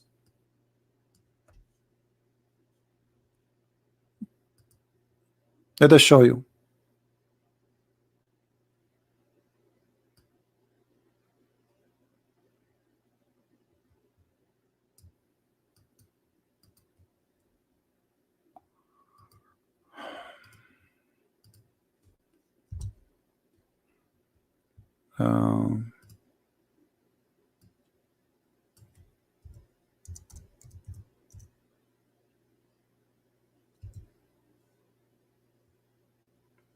Yes, the Indonesian translation, my friend, is already out. You can click at the link there. People post it. And you can download. Here we go. Read the hadith. On the day of the battle of Badr, the Roman had a victory over the Persian, so the believer were pleased with it. With that, then the following verse, Alif Lam Mim, the Roman have been defeated, came. Do you see it? I mean, what is the prophecy? So the people they've been defeated. Okay. And now today Muhammad he heard the news that the Roman they've been victorious. So Muhammad he made a verse about it, and the Muslim they claim that Muhammad he predict the future. Muhammad he said that verse after they won. And the hadith in front of you. Do you see it? No, this is not Da'if hadith. It says Hasan, which means it's fine, good. Here we go. Do you see it? So what is the prophecy? Let me tell you a prophecy. In 2016, Trump will become a president. This is what happened here. Muhammad, after they won the war, he says the Roman will be victorious, but they are victorious already. Here we go. On the day of the battle of Badr, the Roman had victory over the Persian. So the believer were pleased with that. Then the following was revealed. And by the way, why the believers were happy with the victory of the Roman? Anyone knows? Because at that time Muhammad was trying to claim that he is a prophet who believe in the God of the Christians. So the Christians are believers like Muhammad now. Few years after, Muhammad he changed his mind. The Christians are kuffar. He want to kill them all because they did not accept him as a prophet.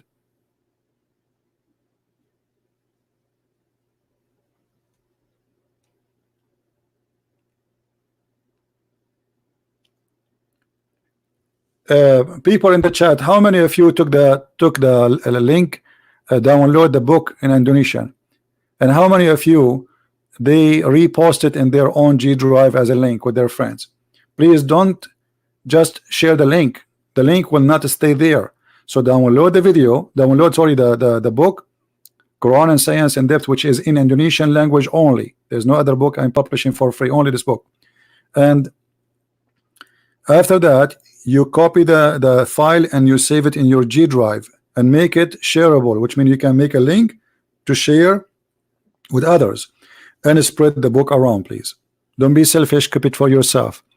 The link in my G drive will be, or the G drive we used will be not active in 2 hours from now. All right,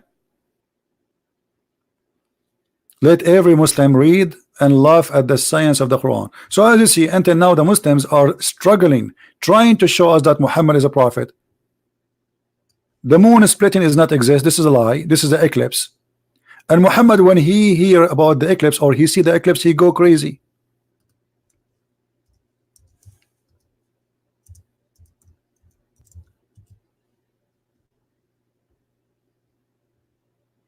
And Muhammad, he claimed that eclipse is a sign of the judgment day.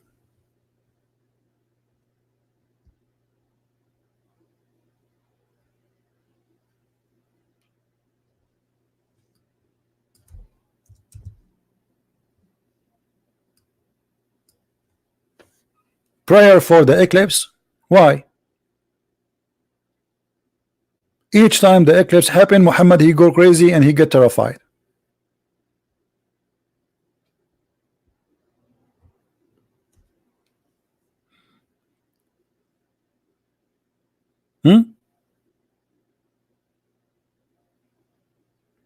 Look at this guy.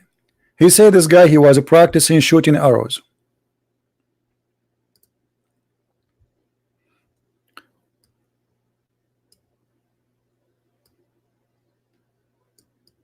And then he wanted to see how Muhammad he act for the eclipse. I must see how the messenger of Allah act in a solar eclipse today. So I came to him. He was standing in a prayer, raising his hand, glorifying Allah, praising him, acknowledging that he is the only deity, making supplication until the sun was clear. That is the moon splitting.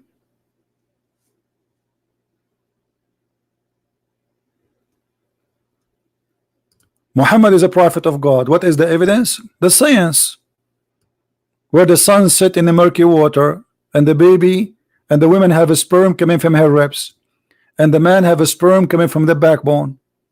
I mean, isn't it this is obvious? Do you remember the hadith about where a guy, he says to him, I will give you a question. Only prophet, he knew the answer for them. Look at this story.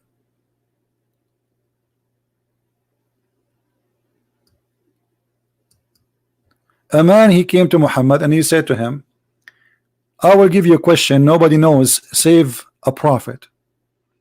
But that's mean the guy who is asking the question is a prophet too, because nobody know the answer for them save a prophet, and he the answer.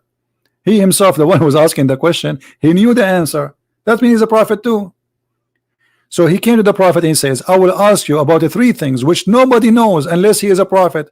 Well, you are a person who knows. That's mean now we have two prophets.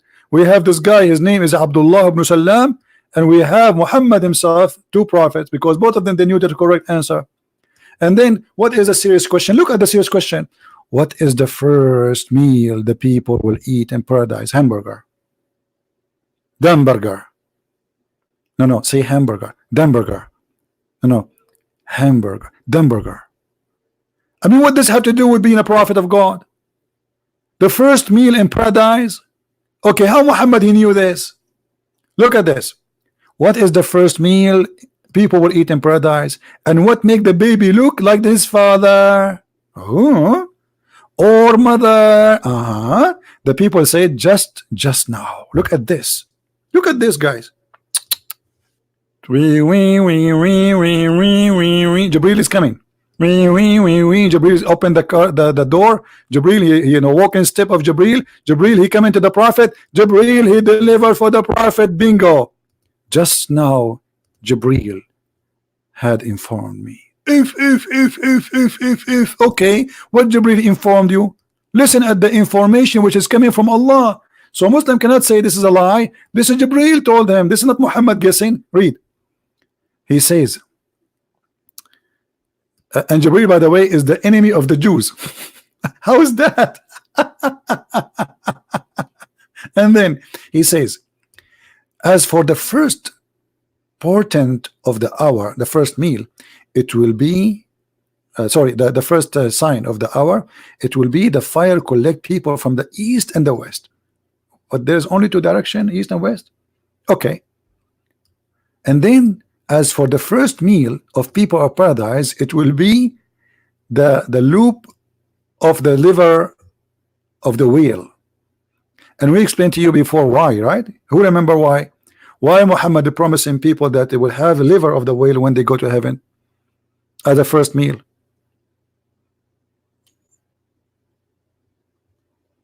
Anyone knows? Six. Here we go. The prophet of the proof that Muhammad is a prophet. He is a prophet. He is saying to them, the first meal Allah will give you, eat the liver of the. Okay, how big this liver is?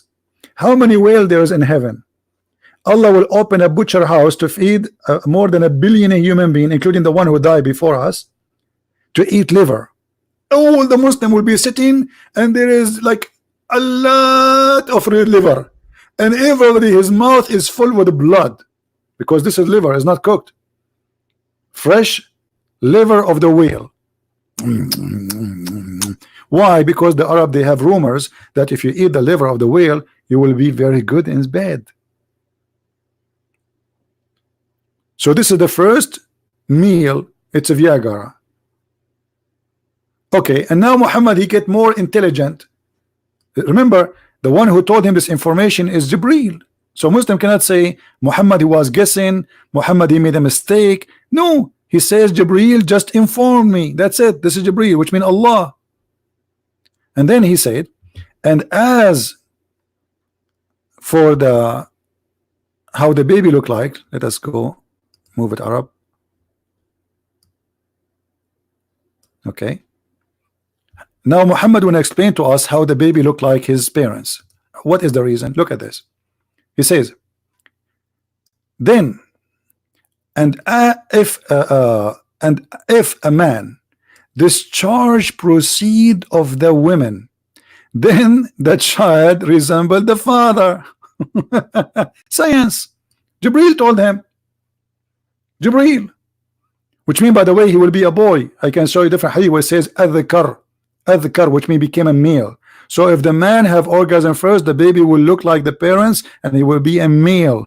If the women have discharge first, the baby will be a female. Okay. That is taught by Allah.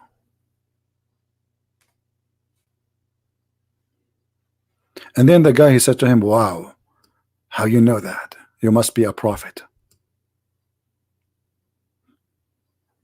If the women have discharge first, then the child resemble the mother. Science. This is science of Allah. There's no way Muhammad is lying here. It's true.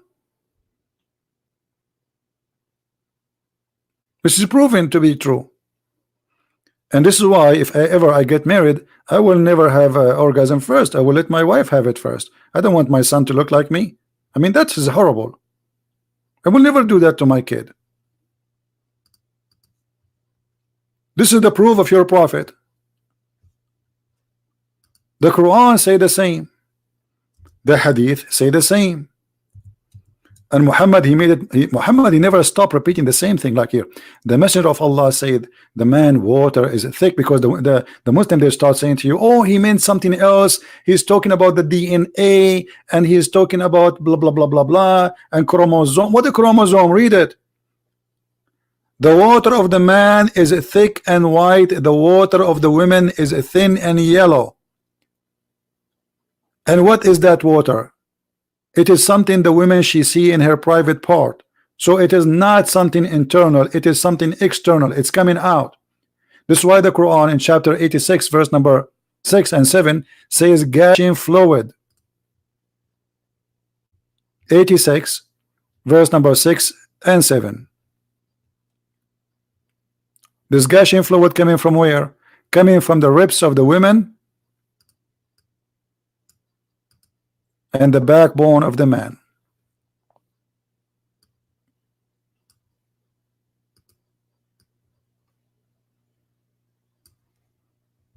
Read with me. This is Ibn Kathir, not my interpretation. Meaning sexual fluid. It is what? It's confirmed to be a sexual fluid, not a chromosome. Sexual fluid comes out bursting forth. So this is the orgasm. Come out bursting forth. Out, not in, out, from the man and the women. Thus the child proceeded from both of them by the permission of Allah, for sure, the permission of Allah. Are you kidding me? Proceeding from between the backbone and the ribs, meaning the backbone of the man and the ribs of the women. Wonderful. Here we go. Miracle, science.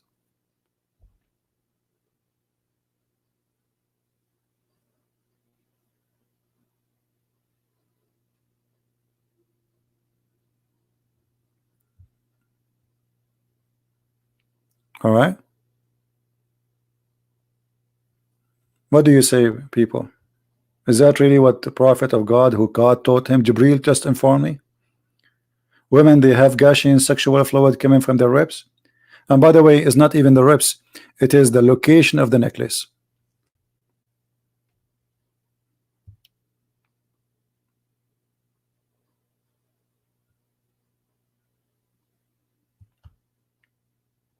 Do we have any Muslim want to say something? My Skype is open. And by the way, the two sheikhs who did call me 2 days ago, and I asked them about their prophet and they could not answer, they asked me to speak to me in private.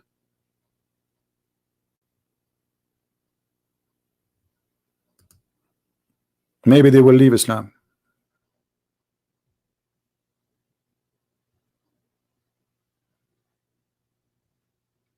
Do you remember the two sheikhs who called me and they were so excited?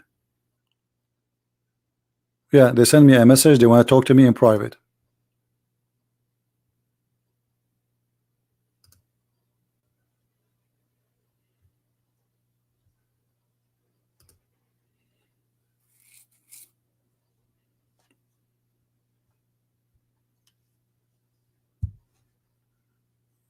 I hope they will denounce Islam and they will accept the Messiah soon.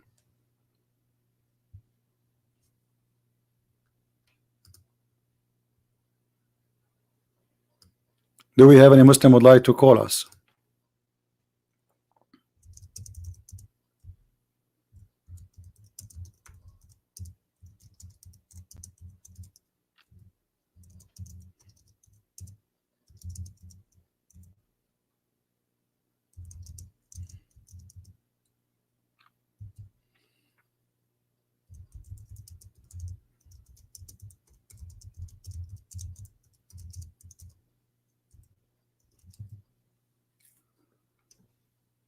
Anyone?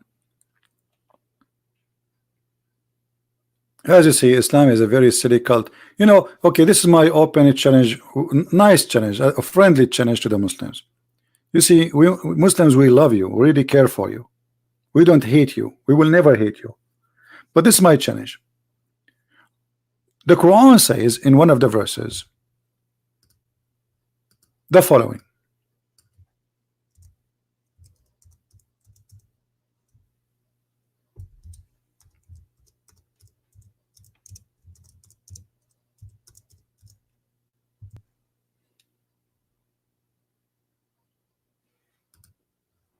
The Christian, they said, the Christian and the Jews, they said, no one will enter heaven unless he is a Christian or a Jew. And then Allah said to the Christians, bring your proof if you are truthful. Can I ask you the same question? Bring your proof if you are truthful. I can prove it to you very easy. From the Quran. Here we go.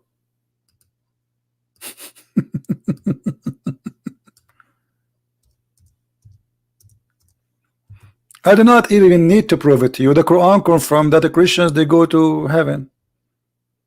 Muhammad later he changed his mind. This is proof that Allah is a false God. Surely those who believe and those who are Jews and the Christians and the Sabian and whoever believe in Allah, they have no fear, they are going to go to heaven. Do you see it?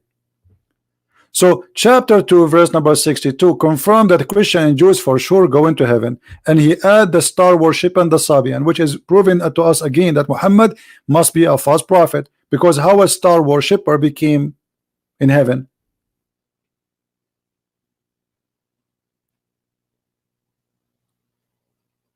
So how a Muslim can prove to me that he will go to heaven? You cannot, because even your prophet said it clearly in the Quran, وَمَا مِنْكُمُ إِلَّا وَارِدُهَا, not even a single one of you, but he will enter hell.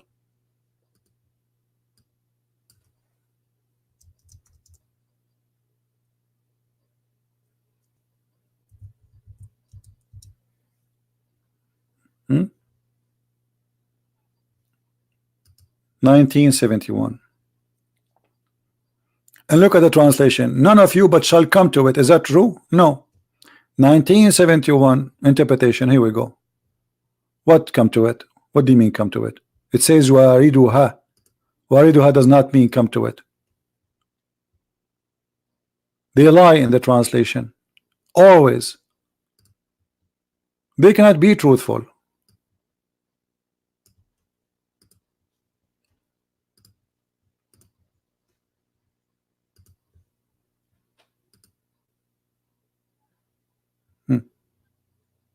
Guys, do you see it? Read carefully what it says. This is the Muslim interpretation, not mine. That not one of you but shall come to it, and but shall enter hell. Do you see it? Do you see it? Every Muslim, according to the Quran, he will enter hell. Enjoy your trip.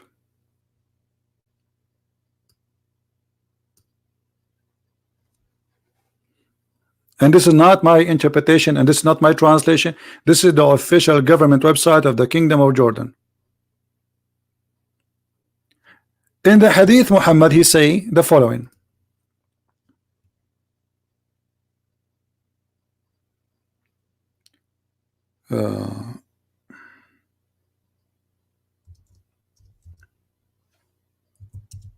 Let us see this one. Muhammad, he says, none of you, and here the translation is false. They add the word alone. But look, this translation does not have alone. What happened? It's the same sentence because the translator is a liar.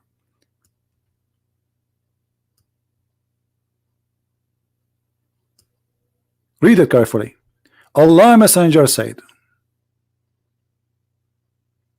the deed of any of you will not save you from hellfire. They said, even you, Prophet, will not be saved by your deed. He said, even I,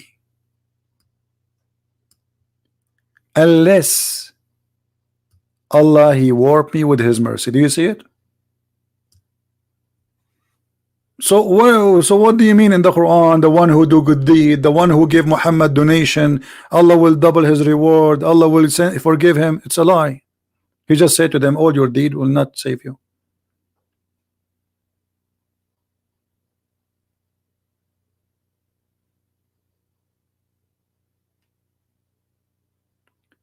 Muslim Pure, he's saying, why you are selective? Okay, I'm not selective. Show me something good. Guys, I'm not selective. Here we go. I'm not selective. Show me something. Okay, you see, when you say selective, still you cannot answer it. So what do you want me to do? If I pick up for you, let us say Christian Prince is picking the bad apple, but that means there's a bad apple. So how Muhammad is a prophet and he says stupid things? The bad apple proved Muhammad to be a bad prophet, false prophet, fraud. So what do you mean selective? Do you want me to read for you the verse where Muhammad saying any Muslim woman give herself to the prophet?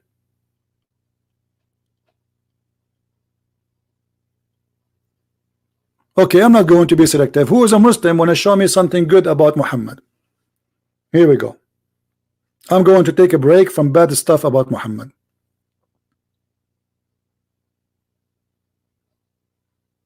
No, I go in Saturday in the morning, so people, morning my time, so people from Asia, Indonesia, Philippines, Thailand, India, they can be with us.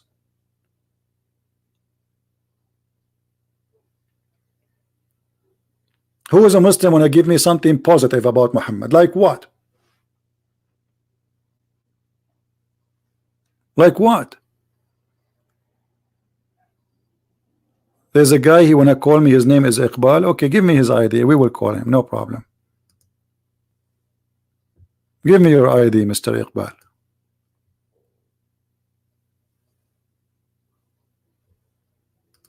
Give me your Skype ID, please.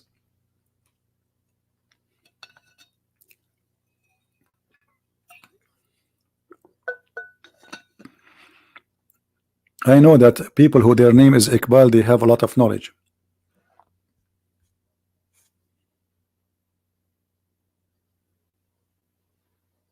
You cannot buy paradise. Okay, that's mean Muslim proper. Abbas, you just said your prophet is a liar because the Quran says if you give Allah alone, Allah forgive your sin. That is a bribe. And the Quran in front of you.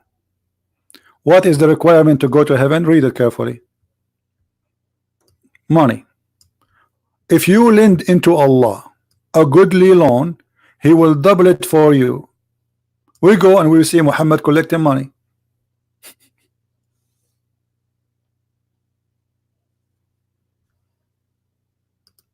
It's about money. If you give Allah a loan, have you ever heard of a God he is begging for money? Can't Allah make Muhammad find all the gold in the world? Can't Allah order the diamond to come from the ground for Muhammad? Even the oil in Saudi Arabia is not Allah who found it. It was the American and the English people.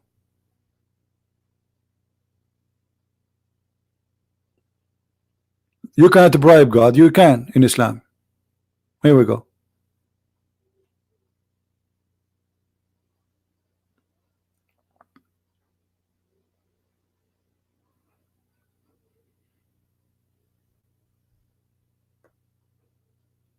Any Muslim would like to say something?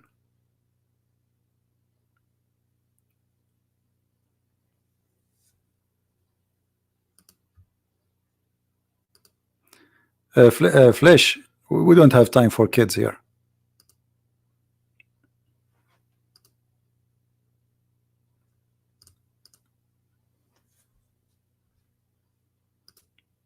Anyone have an excuse that he's been blocked for being a child? You can make an account again and you can call me. We block only idiots who they are kids, wasting our time. Have you ever seen me blocking someone he claimed to be a sheikh? We welcome them. Who have a long beard here? He would like to call me right now. Who is an ustad here?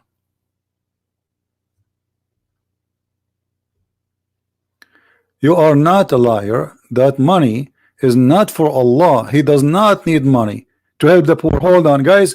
Muhammad, Allah do not need money. Okay, who is the one who collect the money? Muhammad. Let us see what Muhammad he do with the money. How many slaves Muhammad he have and how many wives and where the money is coming from? The Muslim who said the money is not for Allah, it's to help the poor. Who is the poor here? Muhammad? Muhammad is a poor man. He have 13 wives and hundreds of slaves. Who is feeding them?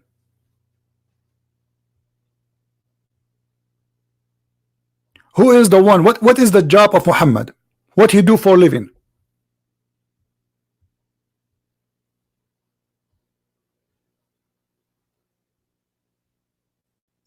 Any Muslim can tell me what Muhammad he do for living?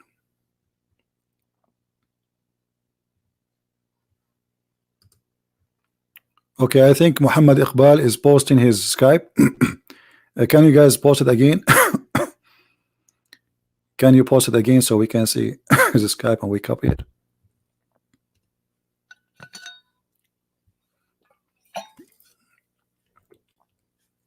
The text was moving so fast I could not get it.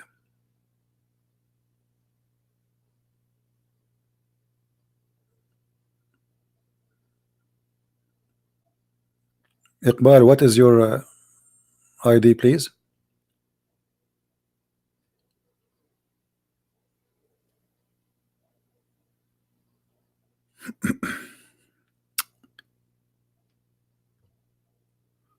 Okay, Muhammad Iqbal. I don't think this is an ID, my friend. This is not an ID. Can you post it again, Mr. Muhammad?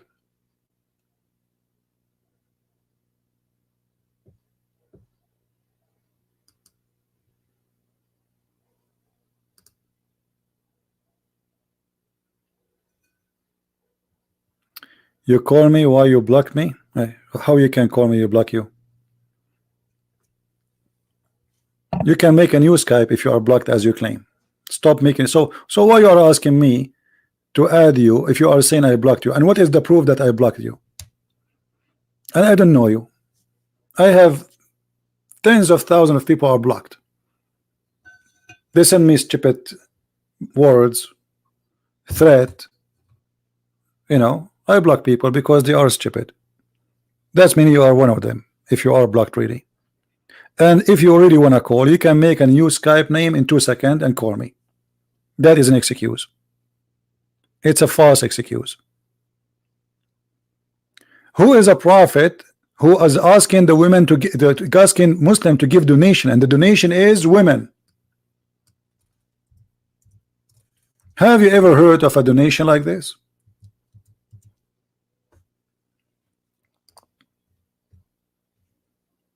A prophet of God, his God, he made the verses saying to him, it's lawful for you, women as the following. Let us see who is feeding those women.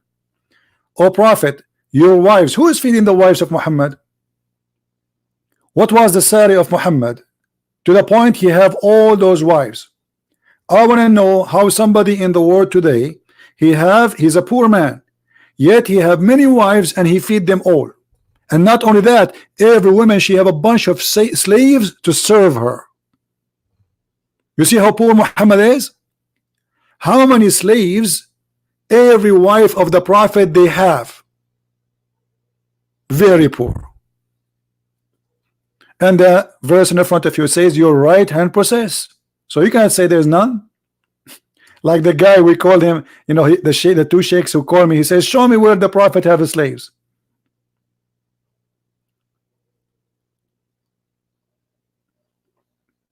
Muhammad, he opened the door, he received Mary the Copt and her cousins and her niece, whatever, all of them one package.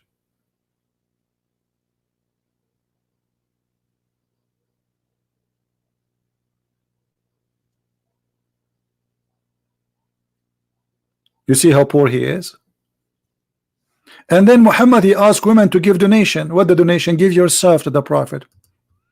It's lawful for you, prophet, all the women you married and women who they are your slaves and the daughters of your uncle and the look, all this verse is about sex. Just sex for the prophet is just a privilege for the private part of Allah prophet. In the top of that, and any believing women, she gave herself to the prophet. And here they add to marry her. What is the word to marry her? It's not exist. As a privilege to thee only. It's a privilege to who? Muhammad is not a Muslim. Muhammad, he have a different law. He don't follow the law of Islam. A Muslim man, he can have 4. Muhammad, any believing women, she can give herself to the prophet. What does have to do with God? And what that will do to God? And what kind of God? He says, I have a prophet, I want you Muslim women to give your private part to him. You know what I mean?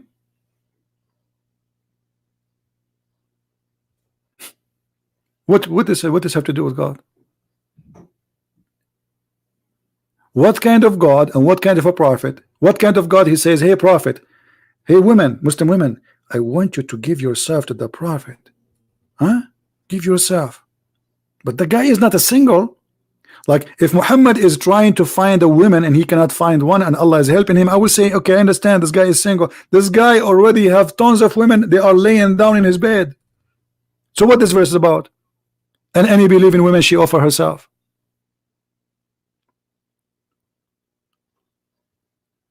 We have Mr. Ali Justin, he is saying poor knowledge. Okay, Ali, why you don't call me and help me with the knowledge, Mr. Ali? Mr. Ali can help you. Mr. Ali, he have the knowledge. Are you there, Mr. Ali?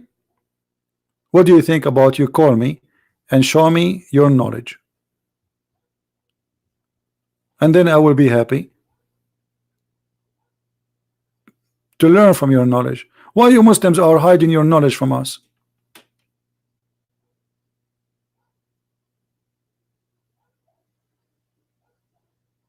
Why you don't want to share your knowledge? Amazing knowledge. Who is a Muslim would like to call me right now and share the amazing knowledge? Because as you see, I have a poor knowledge. I don't understand why Allah is making a verse saying any woman she want to give her private part to the Prophet. You can't tell me why and what that will accomplish to Allah.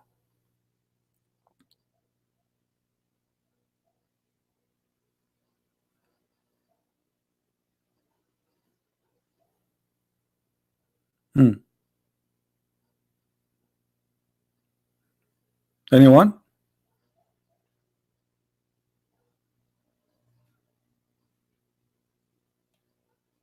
Who is a Muslim and tell us what this have to do with God? Why God is making verses to the Muslims? What if an ustad right now in Indonesia, he go in the morning, he says, I receive a message from Allah saying any Indonesian Muslim woman, she want to give herself to me. What you respond, Muslims? Shouldn't you ask him why God is saying that to you? You don't want to question that? All cult leaders, they share one thing. They want your money and they want to sleep with your women. Prove me wrong.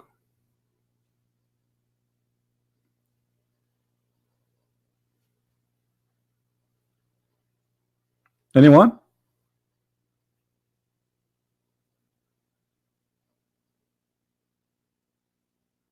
He's a prophet of God. I mean, his message is to teach you about being holy, to be good, not about saying any woman she want to give herself to me, take me baby. And his guy, he have a lot of women already and he have many slaves sleeping with them already. So why he want more?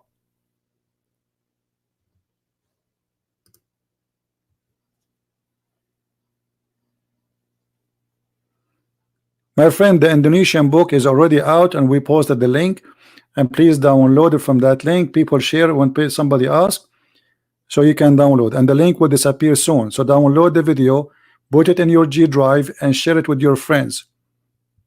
And this is my gift to the beautiful people of Indonesia. Muslims and Christians, we love you all. You know, when we speak against Islam does not mean we are against people. We are not against who call themselves Muslims. Actually, I feel sorry for them. They are victims. They lie to, they don't speak Arabic, they have no idea what is written in the book, and they are good people. You see what Jesus said, time will come and people will think by killing you they are doing favor to God. But which God?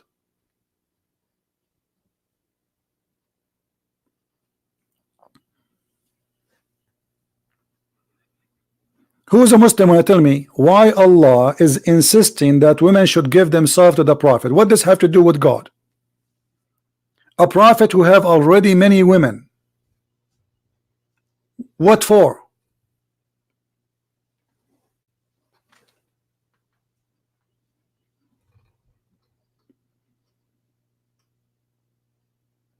No answer.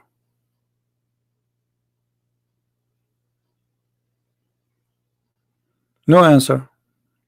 He asked for the money, the best of the booty to the Prophet. Why? Hey guys, if you go to that house and you steal the furniture, the biggest TV in the house is mine.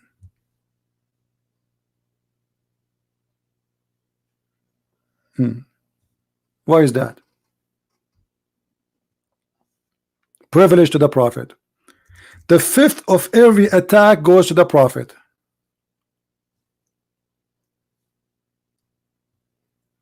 Is that true? Why Muhammad he will take the fifth? He will take the fifth before you give it to the poor. And by the way, who is the poor? So you steal from the Christian, you give it to the poor. What poor?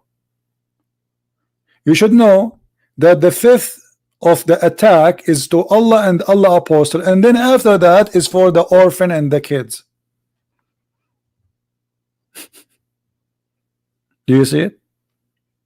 So if the Muslims attack a house and the house have $10,000, Muhammad alone, let us say there's 10,000 soldiers. Let us do some calculation here. Who want to help me in the mathematics? I cannot use the calculation of Allah because it's all over wrong, proven to be wrong. So if Muhammad he received from an attack, from a theft, this is what attack is, $10,000 from an attack, and then there is 10,000 soldier, $10,000, and then there is 10, this is 1,000, sorry, and there's 10,000 Muslim soldier. Okay, Muhammad alone, he take the fifth. How much the fifth of 10,000? People tell me. What is the fifth of 10,000?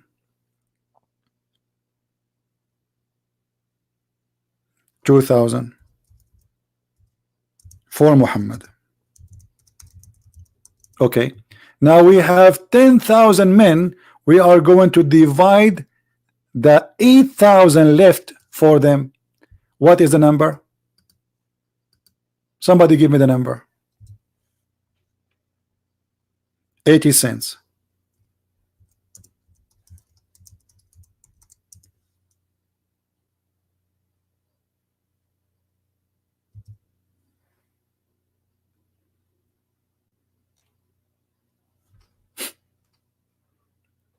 You see how poor Muhammad?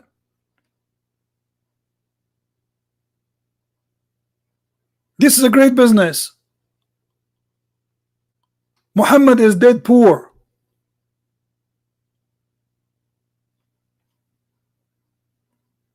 Do Allah need money? Obviously yes. And who is the one who will take the money? Muhammad.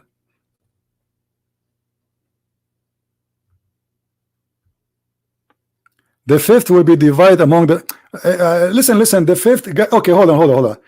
I can show you right now.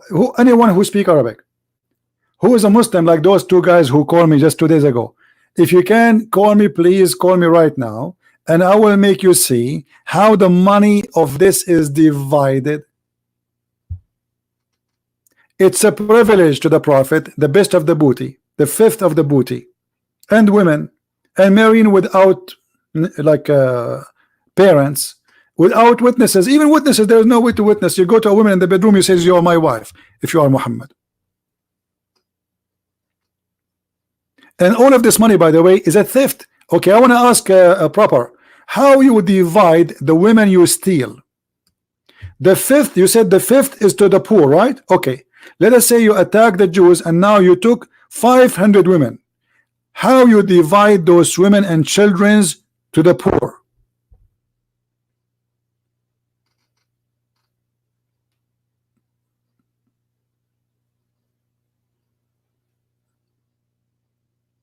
Any Muslim can tell me?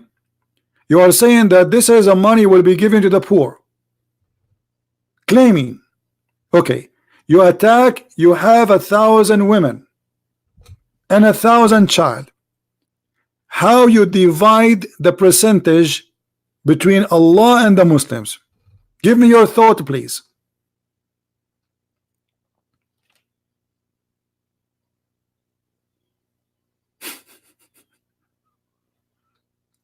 You give the poor human. Hey, you are poor, I'm going to give you 10 slaves. Brother and sister, Islam is very generous religion. Islam will kidnap your children and will give them to the poor Muslims, and that will make you a very, very rich person because you can sell the slaves. Huh? You see what the Muslim proverb he says? The slaves are sold for money. So Muslim people, guys, be my witness. Muslim people, Abbas, he gave us another jewelry of his choice. He says Islam take the slaves and sell them for money.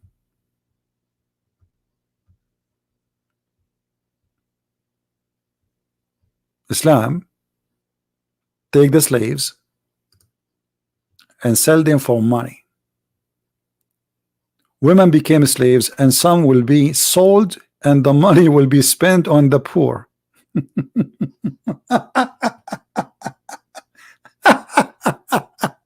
I mean, you see how good this religion is? We kidnap women from their husband, and now we sell them. They used to be free. We kidnap them, we sell them out, and just to give to the poor.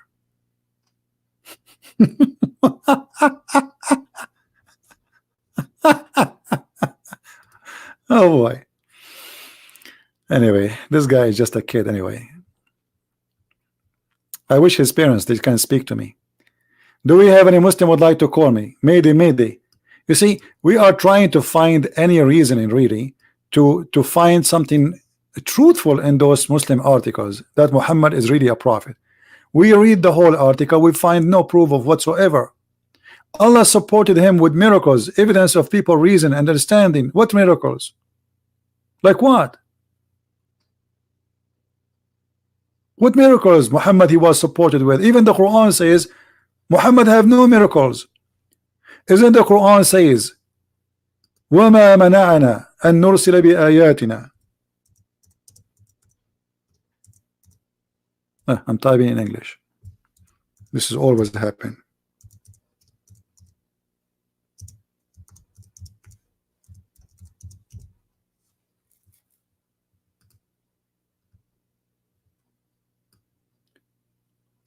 Do you see it, Muslims? What made us refrain from sending miracles? Allah saying, I refrain from sending. So where is the miracles of Muhammad? And this is when the funny guys, maybe many of you do not notice, this is a verse. It's coming in which verse? Which chapter? Look at this. And we refrain from sending signs only because of a man of former generation treated them as false. But do you know what chapter this? This is the chapter of Isra, which means when Muhammad he went to heaven. So even this miracle is false. There's no witnesses, nobody saw it. Even Aisha, she said Muhammad was lifted up to heaven by his spirit, not by his body, which means he did not move from her bed. She witnessed for that. And the same chapter saying Allah refrained from sending miracle. So if Allah he split the moon, and Allah he sent Muhammad to the moon or to the sky, and then in the same chapter Allah says I refrain from sending miracle. Which one of them is true?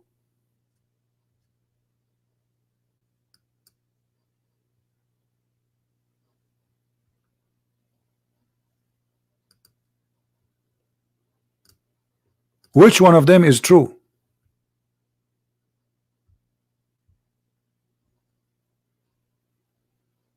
The verse in front of you, it says he refrained. The same chapter where supposedly Allah he took him to heaven. But isn't it taking somebody to heaven is a miracle?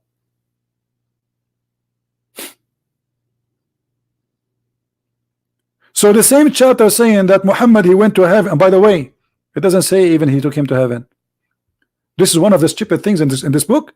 Okay, actually, here we go. The verse in the front of me, where in the verse it says that Allah he took him to heaven.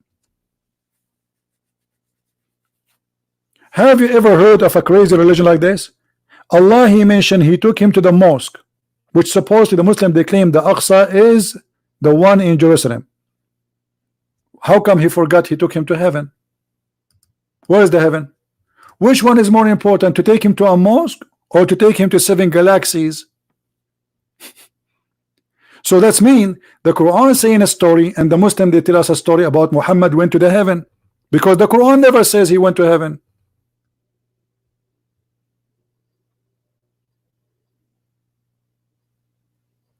My friend, you did not get it. The people they keep asking Muhammad for a miracle, and the verse is so clear. The same verse in the same chapter where about Muhammad went to heaven, it says Muhammad he did not receive a miracle. So how in the verse number 1 says praise be to Allah, the one who took him to the Aqsa mosque? This is a miracle.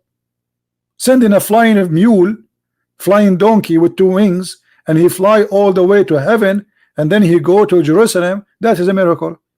And then after that you say to us we did not give him a miracle after that.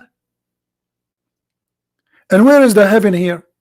Why Allah he forgot to mention that Allah he took Muhammad to the heaven?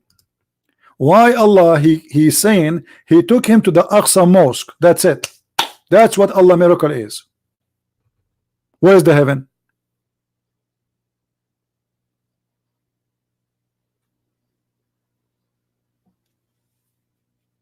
Huh?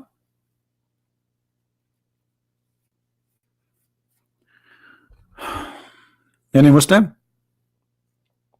Here we go, the verse in the front of you. This is the only verse in the Quran speaking about the descendant of Muhammad. He did not descend anywhere. This is a lie. He just went to Jerusalem.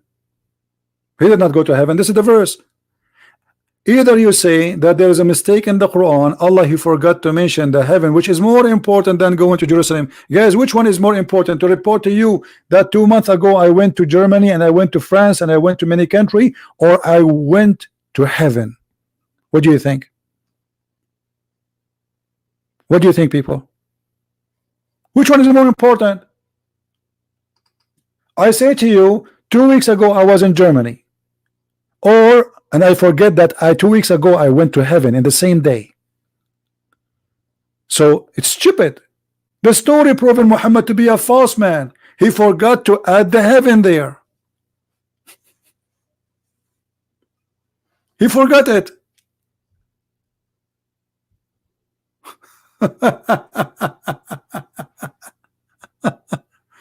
No, my friend, Jesus, he gave all the signs, all the prophecies about Jesus, they came into happening. That is a sign. You are being silly. Don't cut off words and play with it. Jesus, he made tons of miracles. How dare you to say what you are saying, you're claiming? Isn't it Jesus who raised people from death? He made the blind see. This is a sign. Sign here is a miracle.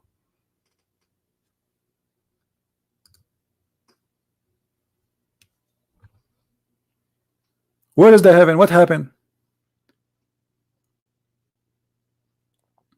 Read the Arabic. What do you mean read the Arabic? Here we go. It doesn't say anything about heaven.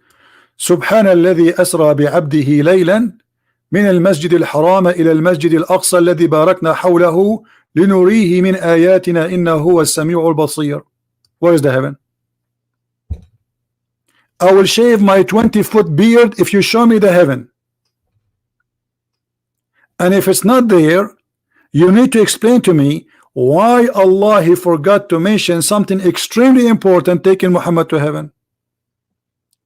Why the story in the Quran does not match with the story of Muhammad saying he went to heaven? If the Quran is coming from God and Muhammad is speaking for the same God, the story should match.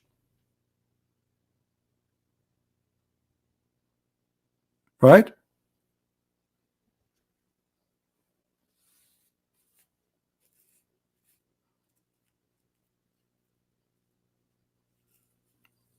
Okay, guys, Muslim proper, he says the prophet he have many miracles.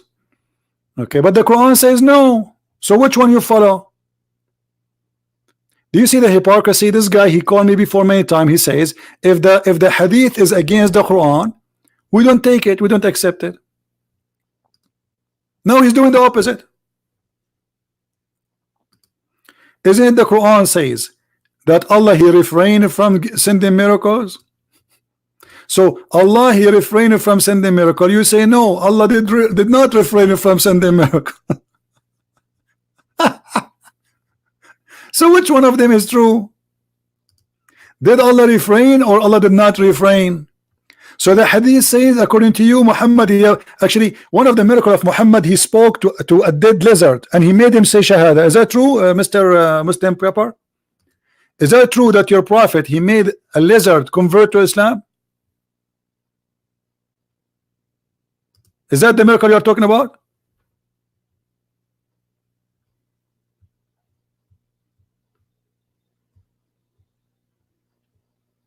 A lizard, he took shahada. I thought the lizard is the enemy of Allah.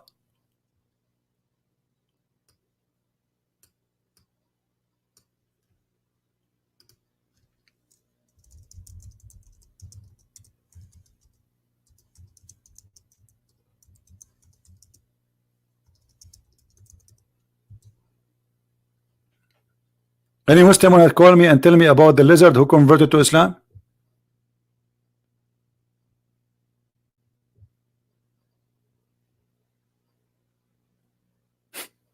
And he said shahada. Okay, but the Quran says Muhammad he have no miracle. And why the lizard story is not in the Quran? What happened? Allah have time to tell us about the ant. She told the other ants about Suleiman, but Allah have no time to tell us about a miracle. He made a dead lizard convert to Islam and say Shahada. Or two trees, they come and they keep Muhammad in the shade during the time he was doing poo-poo. Or two trees, they left their place and they were creeping in their belly, and they came to the Prophet to say, we want to convert to Islam.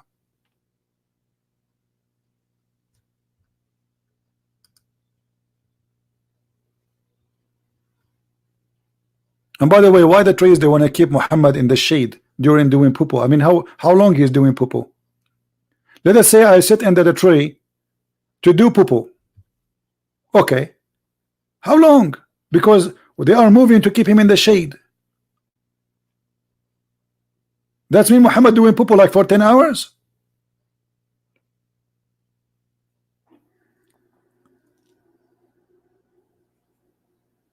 All those stories are nothing but fabrication.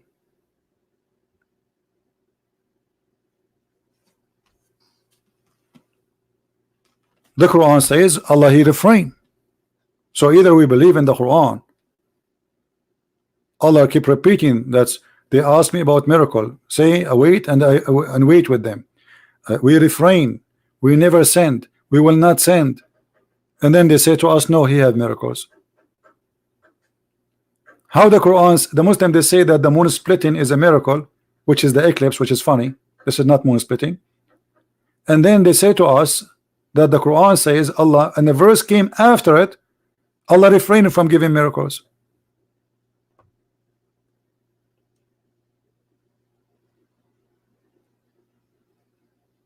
Imagine I make a book about a prophet.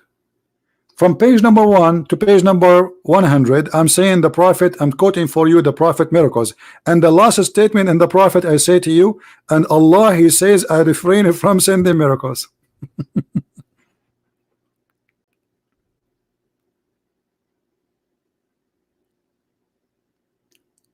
Do you remember the verse where Allah supposedly saying to the people, make Quran like this? And this is a miracle. The Quran is a miracle supposedly. So by making this statement, you just made a miracle supposedly. So how there's no miracle? Do you see how stupid the logic is? If Allah in the Quran saying that the Quran is a miracle, that's mean when He said and we refrain from sending a sign, He is being stupid because He just made a miracle. Nobody can make that. And by the way, nobody can make Quran. This is one of the most funny thing, because the Arab, they were dying laughing at the Quran, saying to him, this is asatirul awwalin. This is nothing but the fairy tales of kids, people that tell it before sleep. And if you want, we can make better than this, but it's stupid. We will not. Look at those verses. Chapter 6 verse 25, 8:31, 16:24, 23:83, 25:5, 27:68, 46:17, 68:15, 83:13. All of them, they are saying one thing. It is nothing but fairy tales of kids. And not only that, they said if you want, we can make it the same, but it's stupid. It's like challenging me to make something stupid. Can you put your tongue out like me? I will be a fool to do that. And when our Quran recite into them, they say, the Muslim, they say that when the Arab, they heard the Quran, they were like, wow, crazy, my brother, so amazing, look at them. No, they were laughing at the Quran. Says, we have heard indeed, if we pleased we could say the like of it. This is nothing but fairy tales. Do you see it?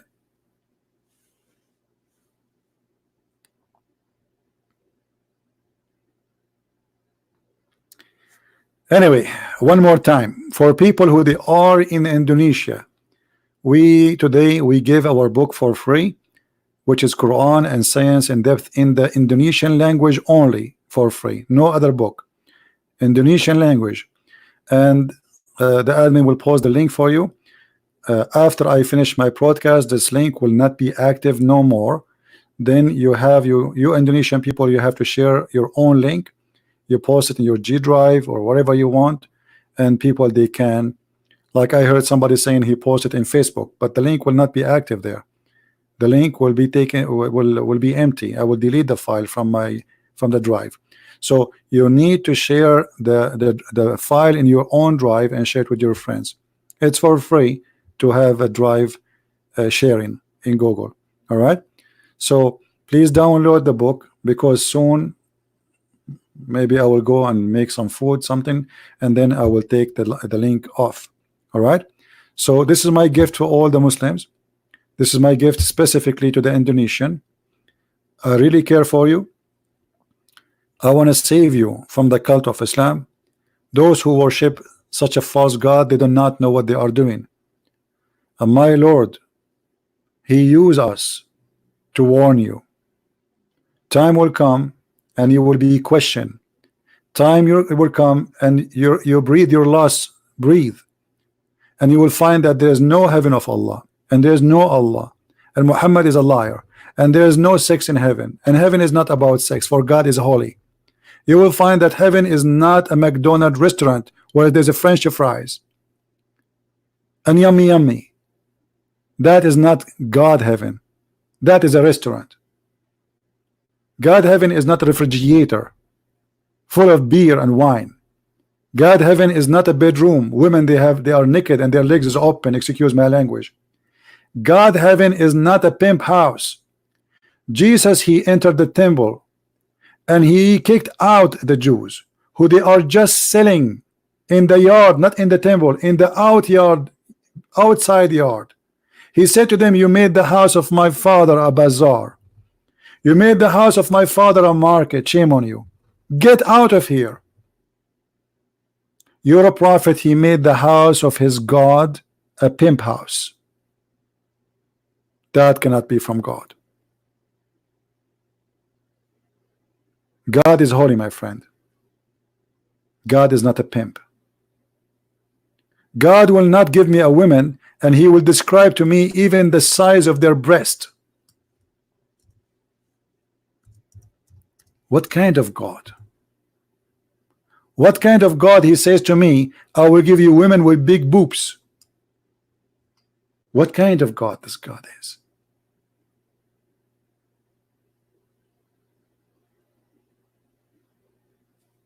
What is this? This is the devil. Follow me, believe in me. I have boobs waiting for you, big boobs. Hey, don't you want boobs? We have big boobs here. Yes, big like watermelon. I mean, don't we have a brain? Don't we have a brain? Isn't it obvious? This cannot be from God.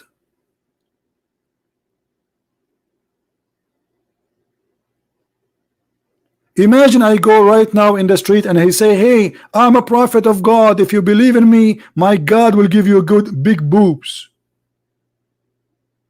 This is what the verse in the front of you is saying.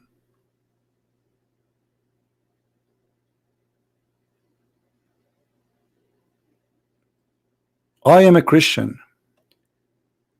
I follow the living Lord, the Lord of holiness, who his word is true, his teaching is decent, his wisdom is beyond imagination, his holiness cannot be measured, his act, his proof, his fruit is amazing. That is my Lord. Not a Lord he want to seduce me and tempt me by boobs. That cannot be from God. Repent, my friend. Repent and accept Jesus Christ as your Lord right now before it's too late. There's no God like that.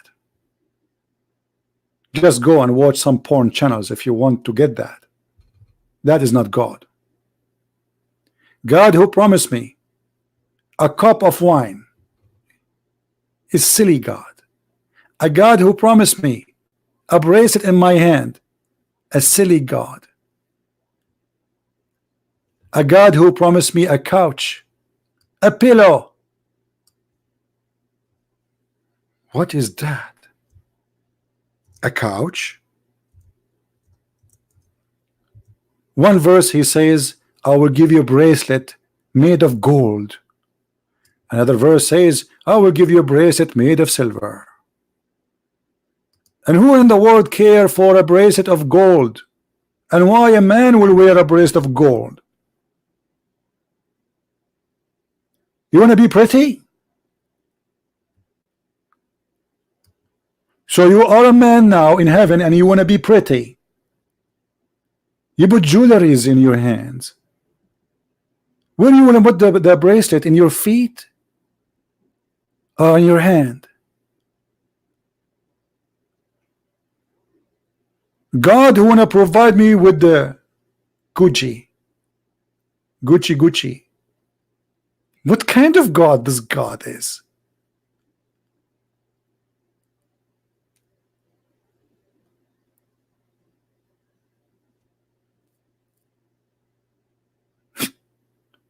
Isn't it obvious? He's speaking to the poor Arab, trying to seduce them because they never have a pillow, they never have bracelet of gold, they never have silk cloth. He promised them that you will not suffer from heat because they live in the desert. Even your t-shirt will be green. I mean, how boring and how ugly. Green clothes? Why? I'm in a surgery room. And to make it more funny, even he copy a word from the Persian language, and the Quran says that the Quran is a pure Arabic. So he says to them, I will give you istabrak. And what is istabrak? A silk brocade. The market is that, sorry, the brand is istabrak, Gucci.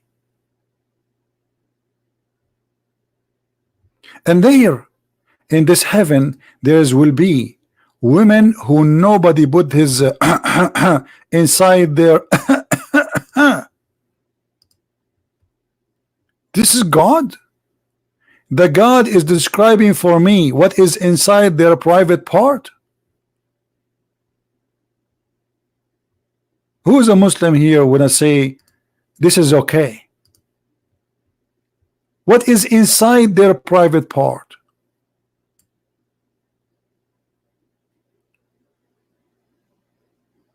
Do you see it?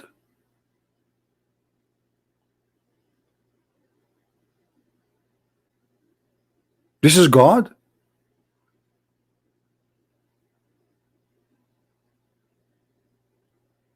I'm so glad he did not describe what is in the back door. I mean, I'm so glad he stopped there. This is God. This is the holy God. The one who created the universe is describing for us now what the woman she have in her private part as a gift for you.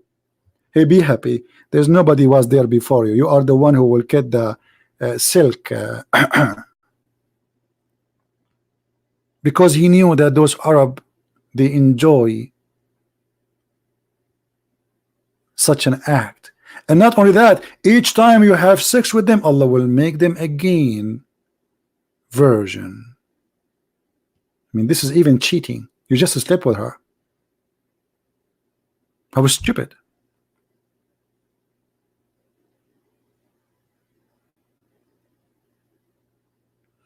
Anyway, guys, we are done for today. And again, remember, please don't think against the Muslim. Don't hate the Muslims. Be a loving person. We are here to help them. We are here. I'm not making fun of Muslims. I am exposing the lies of the Quran. Muslims are victims. They need your help. They need your love. They need your aid, not your anger, not your curse, not your bad language. There are people like us. There's millions and millions of good people between them, and they deserve good to be given to them. Be good to them, my friend. Be good as the Lord he order you. Pray for those who curse you. Forgive those who do wrong against you. Love your enemy. Pray for them. That is the Messiah. Be a good follower of the Christ teaching, because nothing will save you except you being a follower, not just a believer with empty words. We don't believe in Shahada. We don't believe in witnesses. The witness, the true witness to Jesus, is the one who witnessed by his act. The one who see a poor man, he help him, not the one who say, I pray to Jesus to help you.